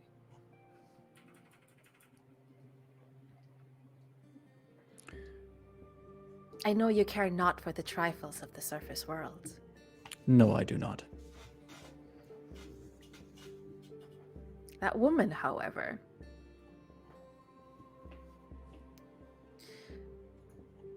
If one were aiming to start a war, would that be proof of caring the most or caring the least?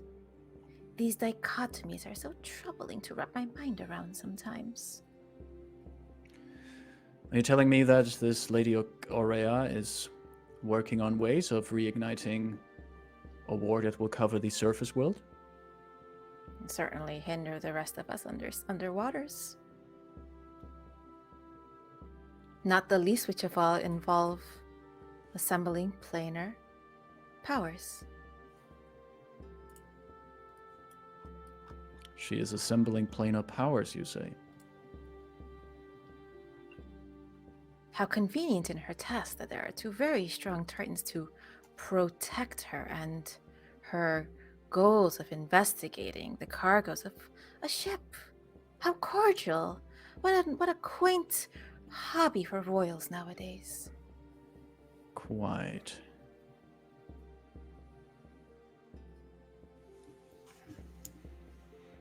So I propose this, Mother. For once, allow me to be that thorn I know you've always enjoyed me to be.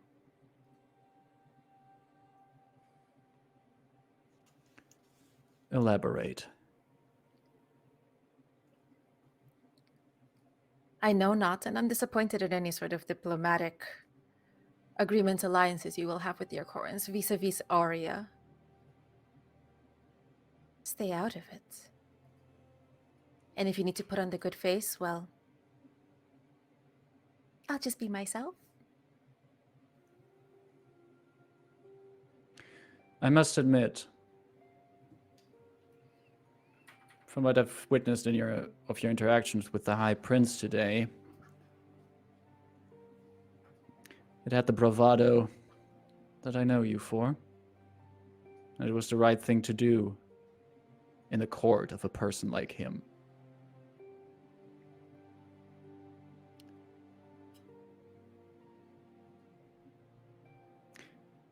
I'm not sure that you can be the right person in a situation that involves this Aurea person. Well, that's the best part, even. I am not necessarily the best person.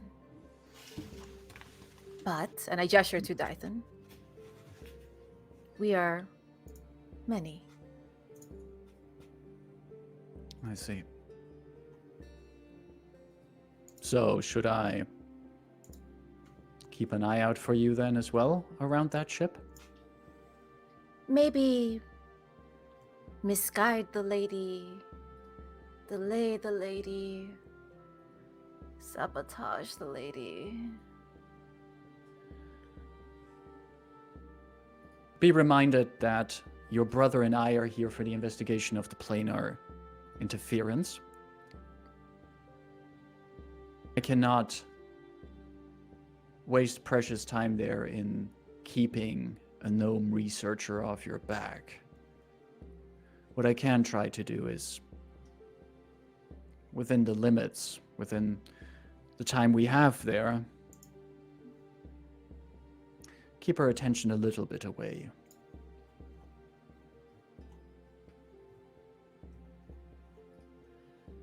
Rayn looks Lady at Dython. Marin. Is anything for him to add? Lady Marin, You does can the also day refer of to me mourning... as, you are free to refer to me as Commander.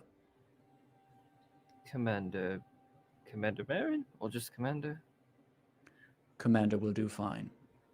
Commander, does the day of mourning hold any significance for your people?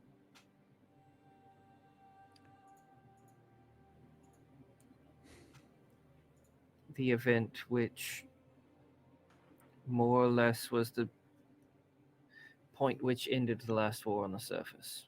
If the day of mourning would not hold any significance for me, it would show what a fool I am.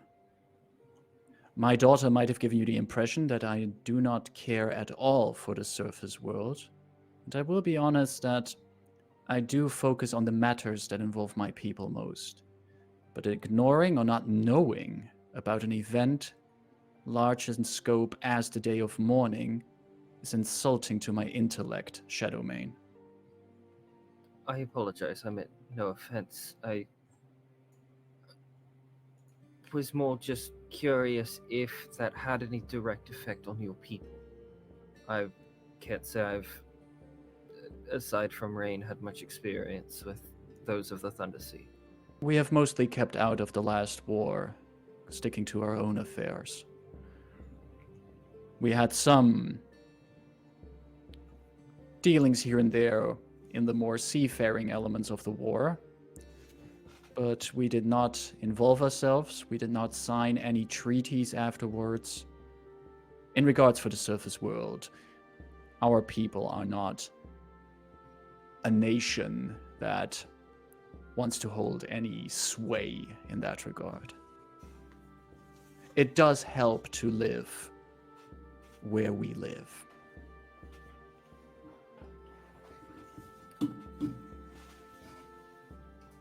The point of which I do want to make is, though it was on the surface, it was inarguably cataclysmic, and too many believed to be a direct result of the war. This Lady Aurea Erkorin, if she succeeds in what she's doing, I imagine will reignite a war, along with Rayn's thinking, and with as much power as she's trying to gain from these different planar disturbances, these items that are from these places, it worries me something even greater could come of that. Something that might directly affect the Thunder Sea itself, or maybe the entirety of the surface, who knows. But I would ask you keep that in mind, rather than just the affairs of surface dwellers and their quarries.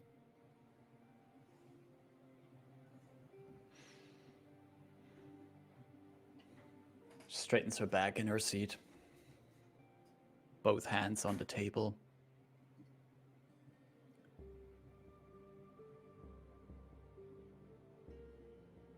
I will take this into consideration.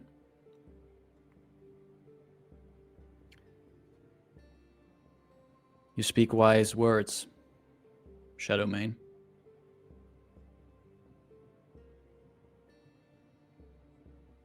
She looks over at Rayn.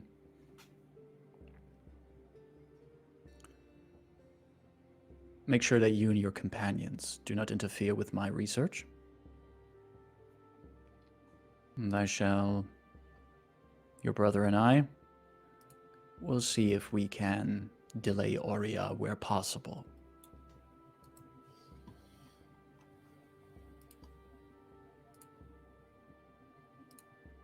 We are interested in research as well, but we need not be competitors.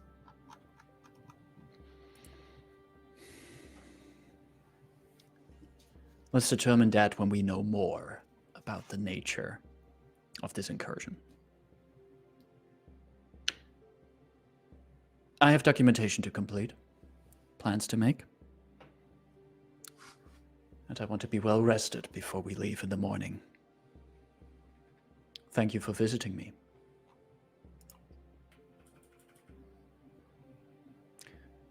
Nimbus, please, show them out. And Nimbus just nods and guides you guys back up on the upper deck. Rayn bows out. Yeah, Dyson will give a proper bow before And leaving. out on the upper deck and back on the docks, Nimbus just goes there and he says, okay, that went a lot better than I had expected. Because we didn't tell her half of the things I was thinking about. Look, you should catch some rest as well. And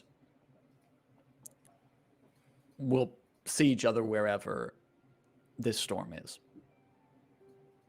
All right. Dawn, I forgot to ask your mother her thoughts on the family dating outside of the Thunder Sea. Oh well, maybe next time. Actually, I had a thing I wanted to catch up on. Titan, I'll meet you back on the Lyrander ship. And I just kind of like step off the dock into the water. And I catch up with one of the sharks that Rayn has known as a guppy. And I'm like, hello, big boy. How are you doing? Are you actually using your ability to speak with animals for that? What? So you knew this shark as a baby shark. Let's say, yeah, cool. One of them. And now this is stuck in your head again for the rest of the day. And you now this is a full-grown Great hammerhead. white. No, Yeah. oh, great white. Yes, let's make it a great white. But the moment this group of shark has been circling the ship, the moment you fall in the water, first that shark turns to you in a bit of an aggressive pose, but then the eyes go, and it just swims towards you and bumps into you with its big snout. And you can speak with fish, right? You have like the speak Yes. with animals, and you can speak with fish. And sharks are fish, right? They're not like whales. Let's call okay, it whatever. Yes, they're fish. Yes, they're fish. And Fish are friends. and you come in there Friend. and you hear already from the shark go like, "Oh, Rayn!" tackle into you. "Oh, it's been so long." I'll ask it about if it beat its own record for jumping, as I just kind of give some time to Dyson and Nimbus on the dock. Yeah, the two of you, Death and Nimbus, you both are standing there, and Nimbus looks in the water, then looks up at you. What did you just say about dating outside of the Thunder Sea? Oh, just wondering, like, let's say you, for example, are you, like, courted to other people, or is it just, like, It is. It's not like the Tritons are the only ocean-dwelling people. We have interactions with the Sauhagan, the Quotoa. We interact with the Meros. We are not the only intelligent life beneath the waves. Well, I'm just curious because the Tritons don't have, well, I mean, I guess more recently, but don't have a history of dwellings on the surface. So, just curious what your policies are on that. Are you free to, engage We with whoever? have in our society policies, rules, traditions for many, many things. But not even for a Triton. Matters of the heart are put into cold policy. Right. He just looks at you. Well, that's wonderful to know. It's like the sun is like setting at this point. It's like a nice little reflection on the water. Oh, it's golden hour. It's golden hour. Dython's going to give a big, toothy smile. Nimbus responds with also a big smile. Less toothy, but a big smile. He says, "Mother won't need my assistance for a few hours." And I think Rayn mentioned that security wasn't up to snuff. Would you mind check if the docks are secure? Sure.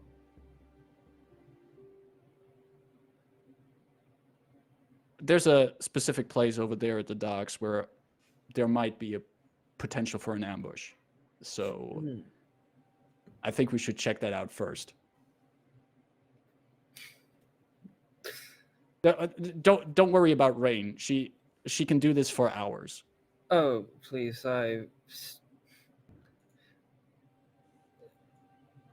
I've learned not to worry about Rayn so much. He smiles and he just goes, "Come on, let's check up on security." Right.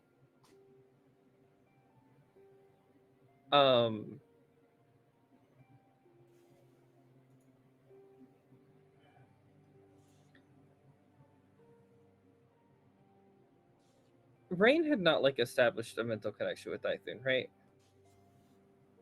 I don't think so. Okay, that's fine. Dythun will follow Nimbus, and as they're walking off, pull a bottle of ale out of his backpack and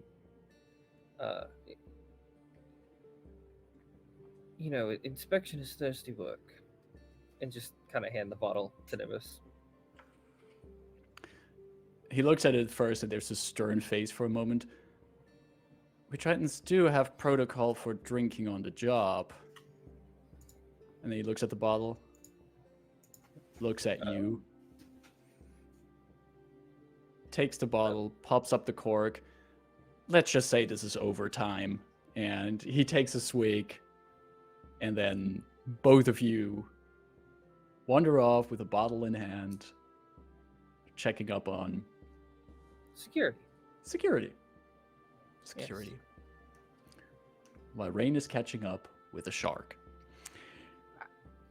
Maybe the shark's like snoot in the top of Rayn's head is like peeking out of the water, and the shark and Rayn are just like giggling to each other, like. Do you know these? There was this whole phase where people made like kawaii sharks, the scuba-chan and everything. Tsundere shark. Tsundere shark. I'm just imagining that kind of shark just now looking out, and Rayn's face like just over the water and just like looking at what's going on there. Amazing. Perfect. That is all happening here in the evening. And at dawn, all of you will head out to where that ship is. All intel shared. And Intel at least shared. Rayn shares all the intel. Right. Just checking in with the players here. Do you want to take one more quick 5-minute break, or shall we just continue? Like looking at the time. I mean, we can continue. We good for ads? Pesos? They're already run through. Okay. I couldn't skip anything anymore. Right.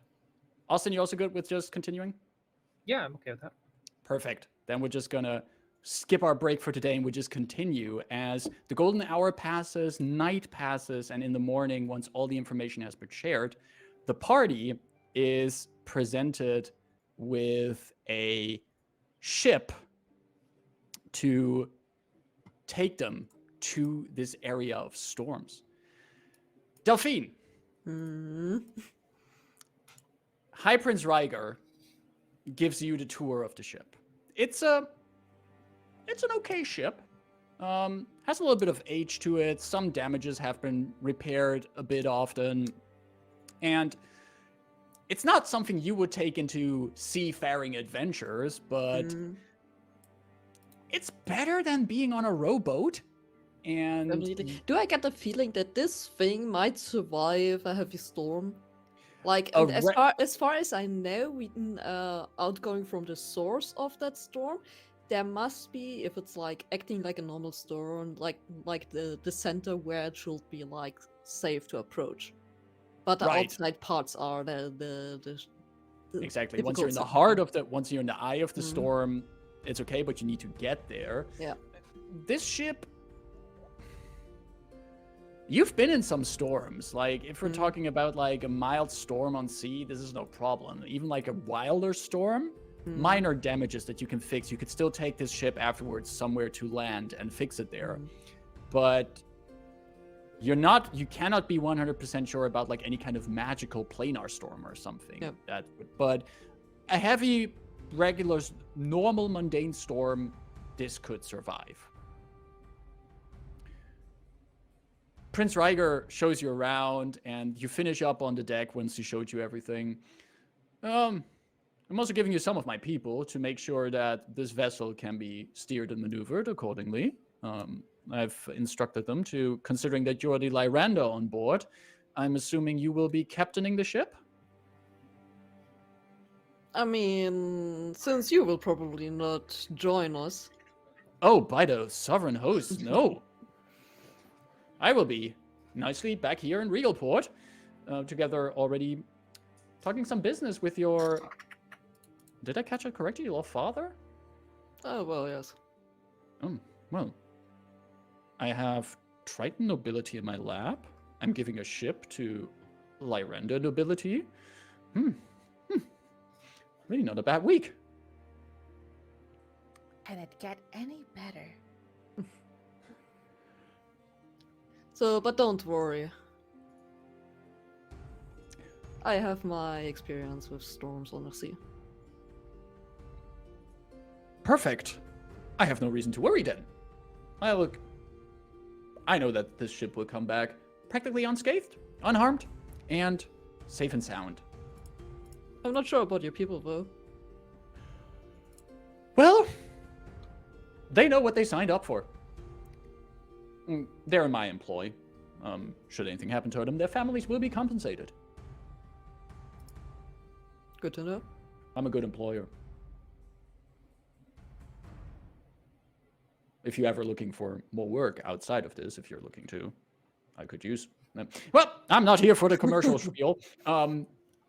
Ships, everything's loaded. Once the rest of your companions have arrived, you can set sail. I've provided you with the maps and everything. I don't think I need to explain to you how to navigate and steer a ship. And I wish you swift winds. And be on your lookout for any danger. Oh, Prince. I bet there will be plenty. Oh, Prince, oh, Prince. Rayn Undinath. I pull out a handkerchief from down there, whoop, and I go into my pocket and I present, and I put something into that handkerchief. And let's say it's like the incisor tooth of a great white shark, but like as big as your foot. Let's say my friend had a toothache and Rayn helped with some dentistry. But like I'm imagining like a tooth that's like this big, pointed, jagged. Yeah. A token. Reflective of your might. Your sharpness.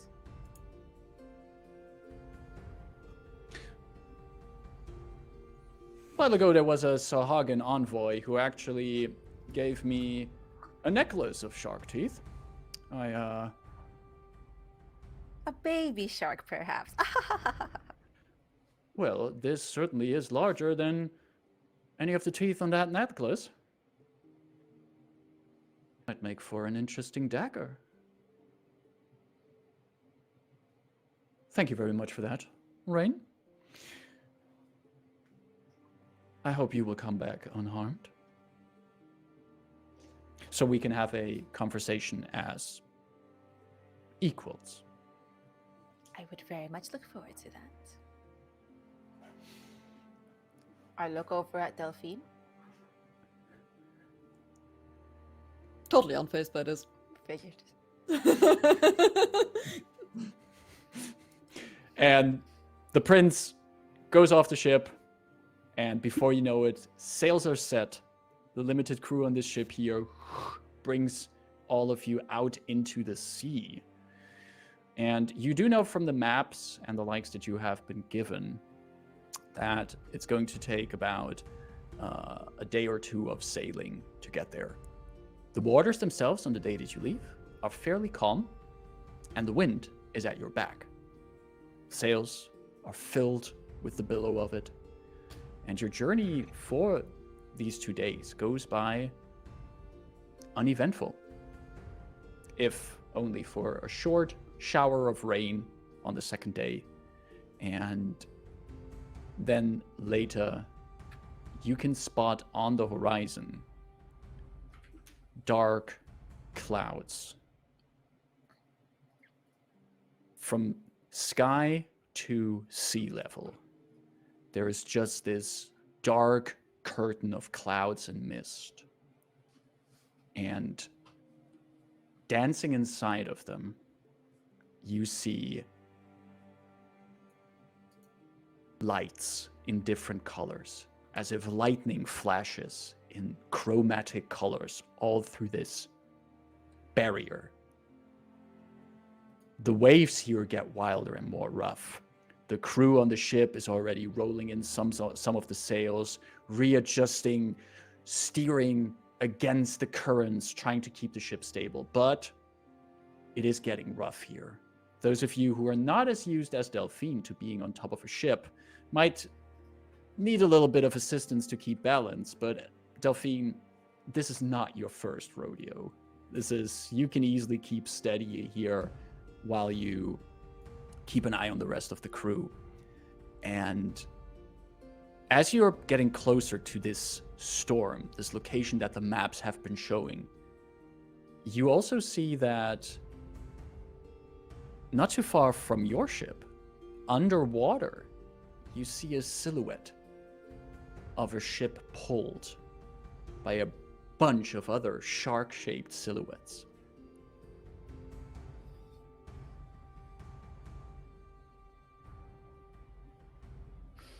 Rayn? I don't know if she is on deck as well. I'll be on deck. Yeah. It's boring otherwise not to be.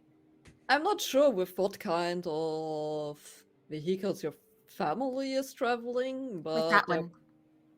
Oh, I see.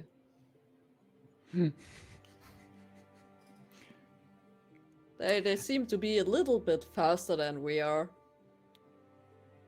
given the circumstances. Is it not a Lyrander education to try to outrace great white sharks? And this fucking storm? Oh no. I have enough reasoning to not do that in this situation. And to think the household takes the Kraken as their symbol. Huh. There's this one nearby, there's this older deckhand currently rolling in some rope, and at that remark, the deckhand like, ha! Right, it's a good joke. Rolling in some more rope.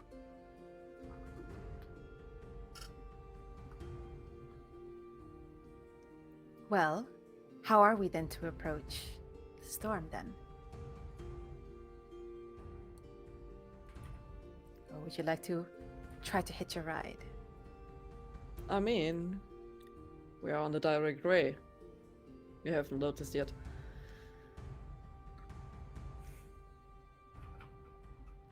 What is your plan of approach, Captain? The best way is to rush through that thing. All right. And hopefully not canter. The old man that was pulling in some rope, he hears that conversation, he looks up. Captain, are you sure you want to head into that storm directly? Yes, that was the plan. 'Tis madman's Yes. folly to do so. See the wicked lights dancing all over there.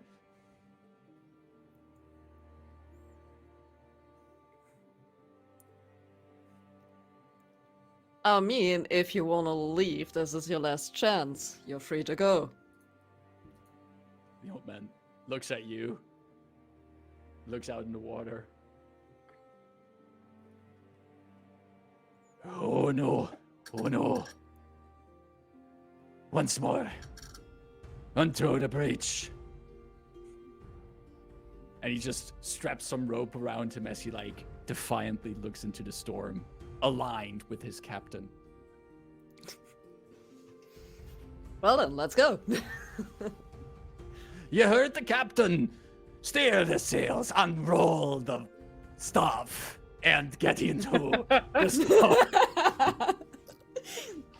For the last 3 sessions, I have to look up ship stuff. Unroll the stuff. Unroll the stuff, pull the No, that's things. canon now. Yeah. Roll the That's how sails. ships work. Unroll the stuff. That's how you do it. And with that, the crew, all of them are making sure that the sails are set in the right direction. All the levers and pulleys are adjusted. And I can definitely tell you for these kinds of storms, setting sails is absolutely mad. yeah. And you try So to you're not doing that. You're not doing. There's a multiple of them who try to catch some more wind in the sails to accelerate the speed, and they notice okay, this is folly to do this. They roll back up the sails, but one way or another, the ship is heading towards the storm. At this point, keeping nicely up with the Triton vessel that's underwater. But before you know it, you're heading into this dark wall. The sound of thunder rumbling all around you. And lightning flashing as waves of salt water clash against the ship. Water flooding the upper deck, crewmen holding on to stuff, all of you looking for places to stay. As you head into that storm, the sunlight just vanishes. And there's just darkness and chromatic lights dancing all around you. Can I have from all of you a strength saving throw, actually. Fuck. Oh, I was gonna say if it got too rocky, could Rayn like just levitate? I'd say she could still lift off. Mm-hmm. Because she would notice there's way enough heads up to notice that it's going to get rocky. Like standing on this boat is not gonna do me any good. Might as well just float above it. We're all near Delphine? Yes, you would be near Delphine. So you can take the bonus for that. Where will Dyphon be?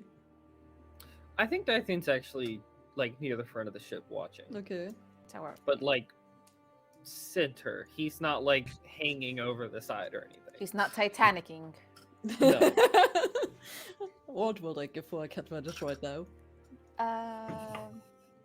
Delphine's bonus is +2? Or? Yes. What is math? 13 for Rayn.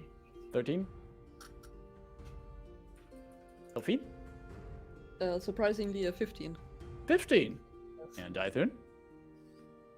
18. 18.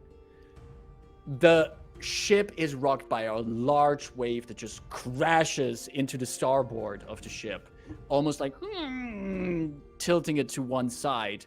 And most of you are able to keep steady, hold on to something. Rayn, if it wasn't for you levitating, you would just slide diagonally down the deck, but with your boots of flying, And just lift one knee and let the floor go diagonal underneath me. Exactly.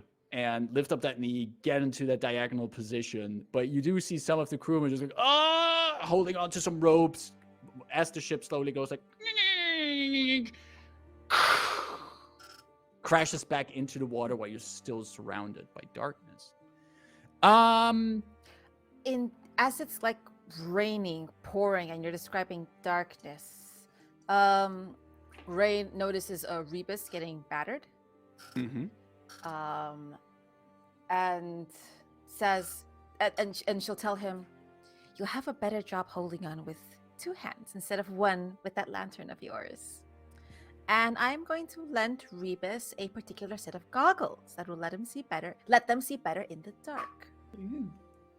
Which, if any one of you would see these goggles, are the very goggles that Rayn Alinda pinched from Alinda Dorn. From Alinda Doran in Fort Bones. And Rebus takes them. I have no way how Rebus would exactly wear them. Or maybe there's an attachments bit.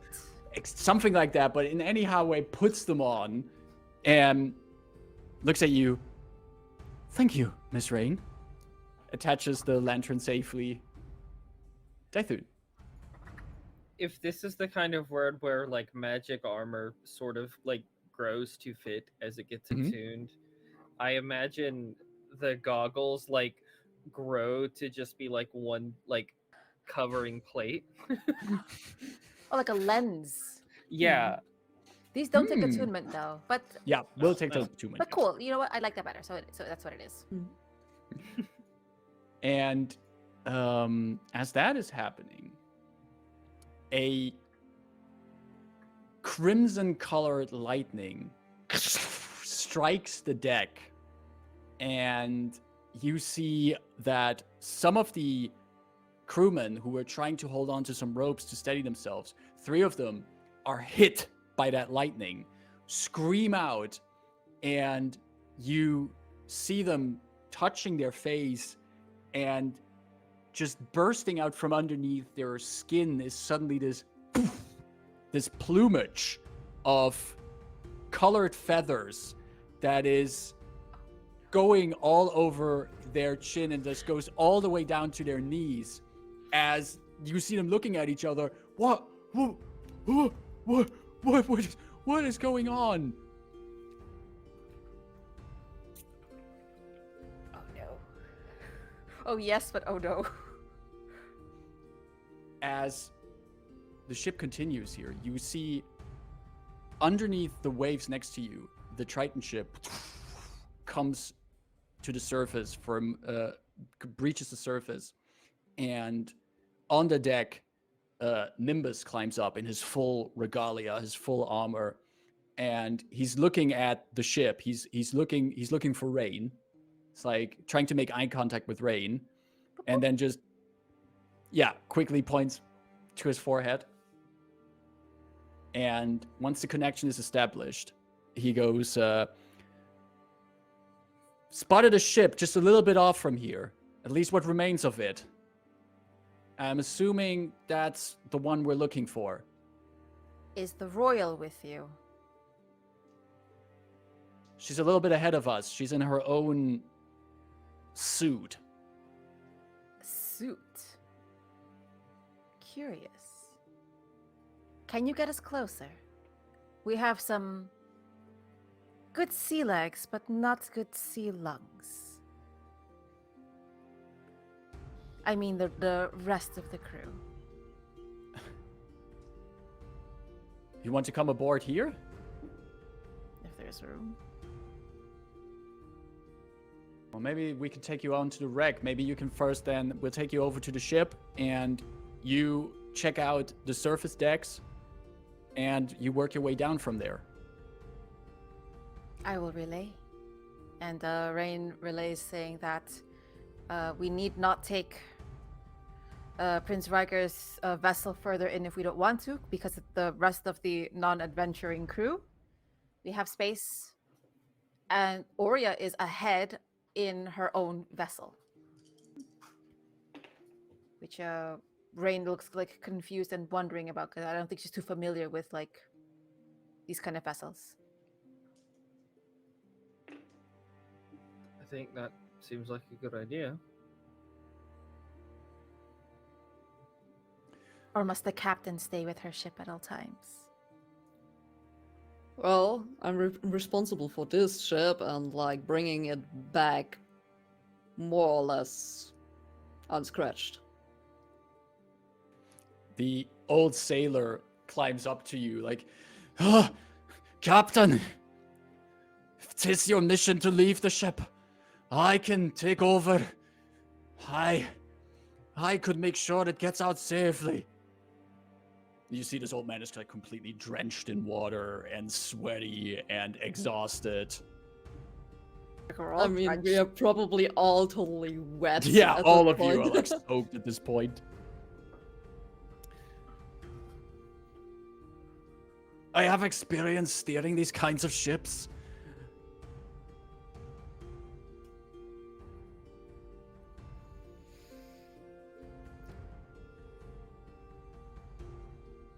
I'm not feeling well with this, but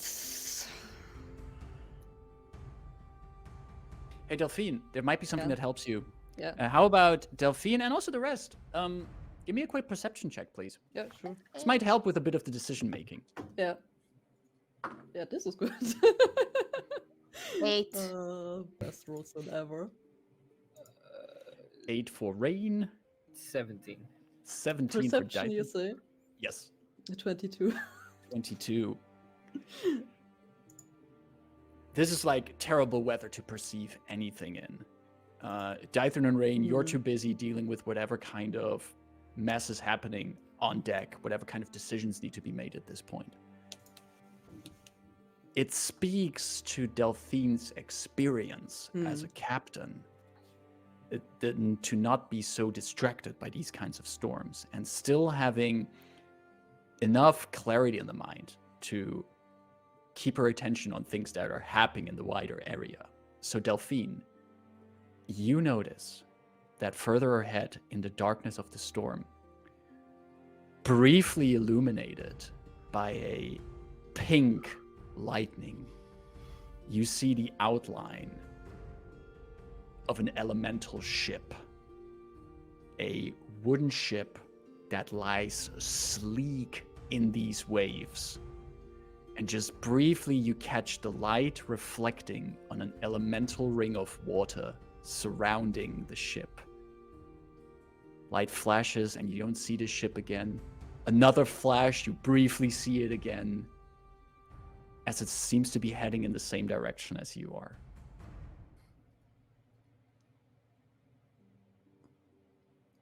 Huh, interesting.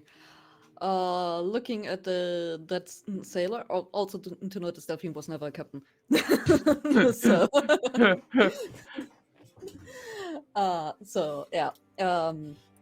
yeah, looking at that sailor, like, then nodding and giving some instructions.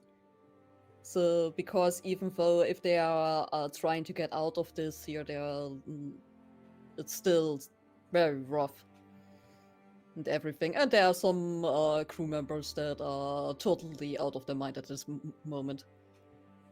Oh, they're rightful to have be so. I shall take care of this. Lads, lasses, coil the ropes, roll the sails to the starboard. And he wanders to the upper deck to like really shouts around orders and bring everything in line here. While the rest of the party has heard about what Rayn has told all of you, with Nimbus still on deck on the Triton ship.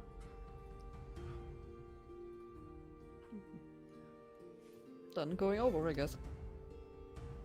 Are you taking the Rayn taxi to go over? Like lifting over with flown by Rayn over to the ship of Nimbus and Marin? Rayn would just kind of fly over the banister of the ship, just kind of float and watch how her party members decide to disembark and get into the water. How far away is it? It's in the water. I mean, it was still in range for the telepathy from feet. Rayn. It's so not that far. It would be about 30 feet away. Into the water. You want to jump? But it has breached, right? Yeah. Yes. Yeah. Dython's gonna jump onto it. Just one big leap in there, on top of the deck, right next to Nimbus, who quickly winks at you. Good day. Rebus looks at this and also takes the jump. Jumps over there. Lands also on the deck, a bit heavier in their steel and wood frame. Beautiful vessel. Not great weather. Delphine, how are you getting over? Basically, first looking if there's any larger wave coming. Mm-hmm. So if I'm sure that it's like more or less safe in this situation, there's nothing safe, then also taking the jump. Jumping over, just after another wave has settled, you get on deck there, and most of the party is now on the Triton ship with Rayn flying about. Are you joining the rest of the party? I will join the rest of the party, but take a quick look around before descending. Rayn and the others saw the red lightning, and it did something wild to the other crew members. What sort of concrete things could Rayn ascertain? Has she studied this kind of magic? Well, before you ascertain anything, Rayn, could you give me a quick dexterity saving throw? You are no longer in range of, what's the range on your aura? 10 feet. No, you're no longer in range of the aura. No. I'd be in between the two. Hey, it's not so bad. Dex, you said? Mm-hmm. 17. Right. While you're ascertaining what's going on, this pale blue lightning rushes by you and hits into one of the crewmen on deck of the ship you're leaving, and you just see the body vanishing out of existence.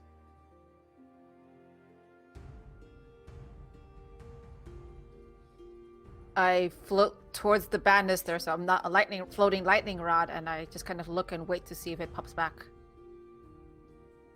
A few moments later, you see just a few steps away from where this person vanished, this person reappears and just covered in some strange goo. And it's just standing there like, what the fuck?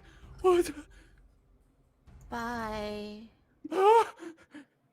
And I'll fly, but like keep my body close to the Ryger ship, and then skim over to the Triton ship. What you would definitely also going by, what you could decipher from this, knowing that you're in the influence of Kythri here, is that the Plane of Kythri is like actively blasting places here and just changing them with chaotic magic. There are completely unpredictable outcomes of what could happen if you're blasted by one of these lightnings. Normally, I'm a fan of unpredictability, but I don't look good in feathers. Let's go. And with that, the entire party is on the ship of the Tritons, heading towards the lost ship, this Reardrain ship that you were looking for, while a storm is raging and an elemental vessel seems to be also heading to the same location, and your rival Aurea is in some suit also near.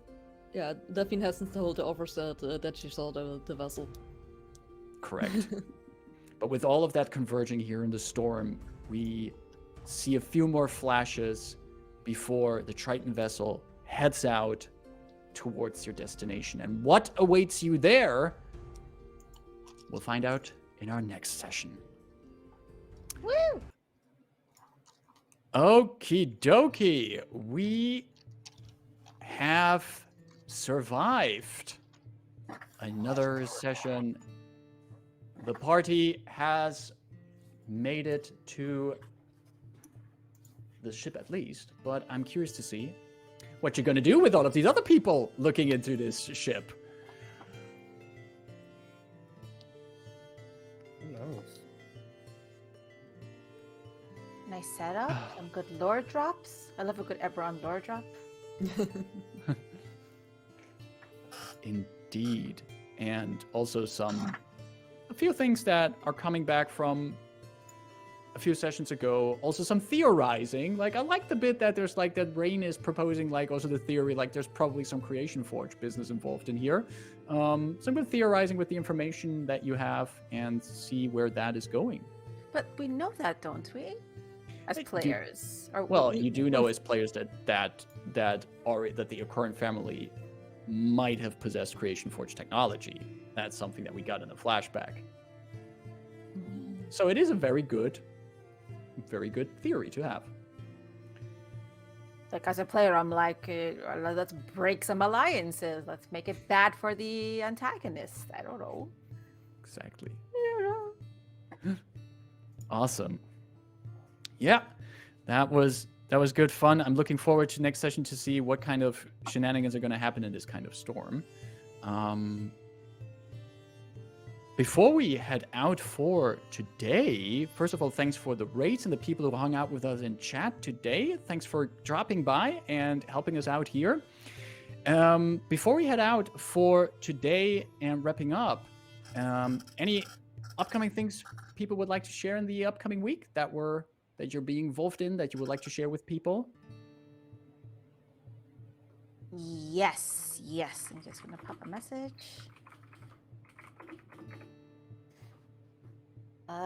This coming week, excuse me. On Saturday, holy moly, begins Big Bad Con online.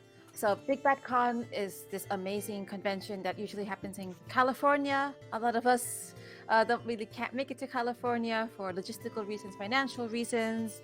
health accessibility reasons. And Big Bad Online does online panels. It's an online segment to the convention where a lot of diverse creatives give their time, share their expertise and their insights into the community and other skills.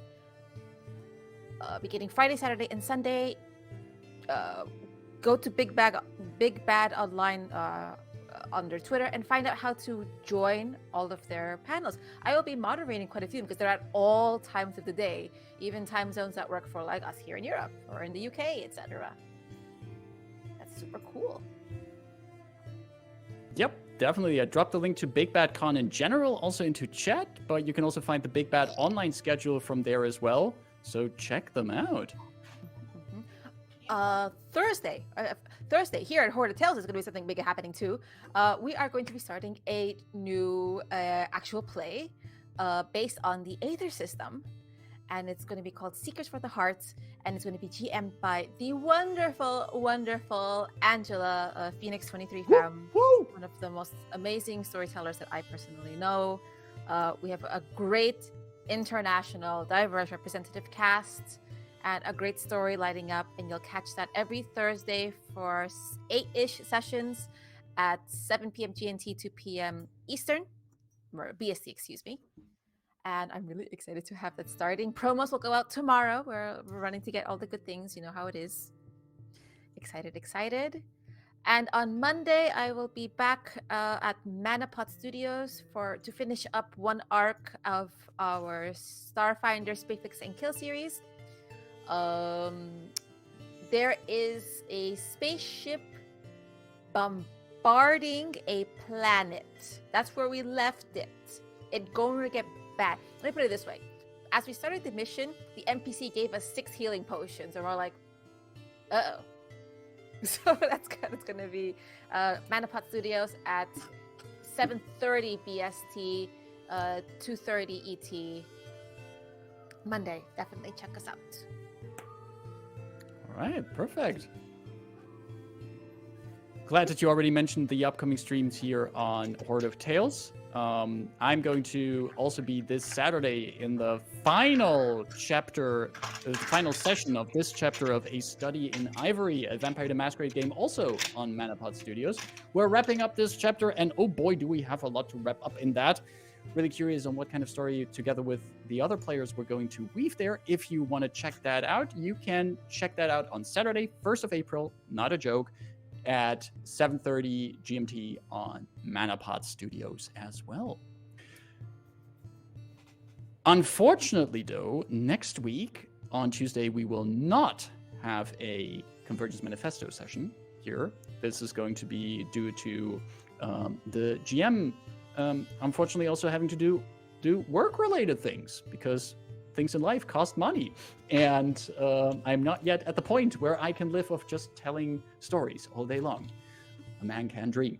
And we're going to not have a session next week on Tuesday then, but we're already working on something to fill that hole. So keep an eye on our Twitters, on our socials. And generally, keep an eye on our socials down below. Our Twitter is linked down below, where you can find all information about upcoming games like the Ether game and whatever is going to happen next week, Tuesday. You can also join us on our Discord, where you get memes, and also Ida has been sharing sneak peek GIFs of upcoming shorts for our, which you can find then on our YouTube channel, which is youtube.com/Horde of Tales, where you find our VODs and the many shorts of highlights of our game. And you can subscribe there. You can subscribe and follow here on our Twitch if you like to and want to support us. If you follow us on our YouTube, also please feel free to upvote us, give us thumbs up, subscribe, and leave comments. All of that helps to feed the algorithm. I think that's all for today. That's it. One final round. Look into the round. Oh, speaking of YouTube, the 3 kobolds in the trench coat should be up now. Should be public. It is. It is indeed up. Glorious. You should definitely check out this fun game we had last Thursday. We had an amazing group with amazing players running 3 kobolds in a trench coat and going deep on the meta. You should check it out. All of that is also on our YouTube, youtube.com/Horde of Tales. Well, we're wrapping up here for today. We're sailing out into the storm, but we are going to raid over to Trina Chakraba, if I'm seeing that correctly. Trina Chakrabarti music. Trina Chakrabarti names, Music, long names, who are yes. also streaming for Wavo. So if you want to follow us up with another stream that supports streaming for survivors by the Wavo Rape Crisis Center, hold on for that raid. We're going to head over there in a few. Thanks, everyone, for joining us today, hanging out with us, and we'll be back soon. Take care, and bye-bye. Bye. Bye.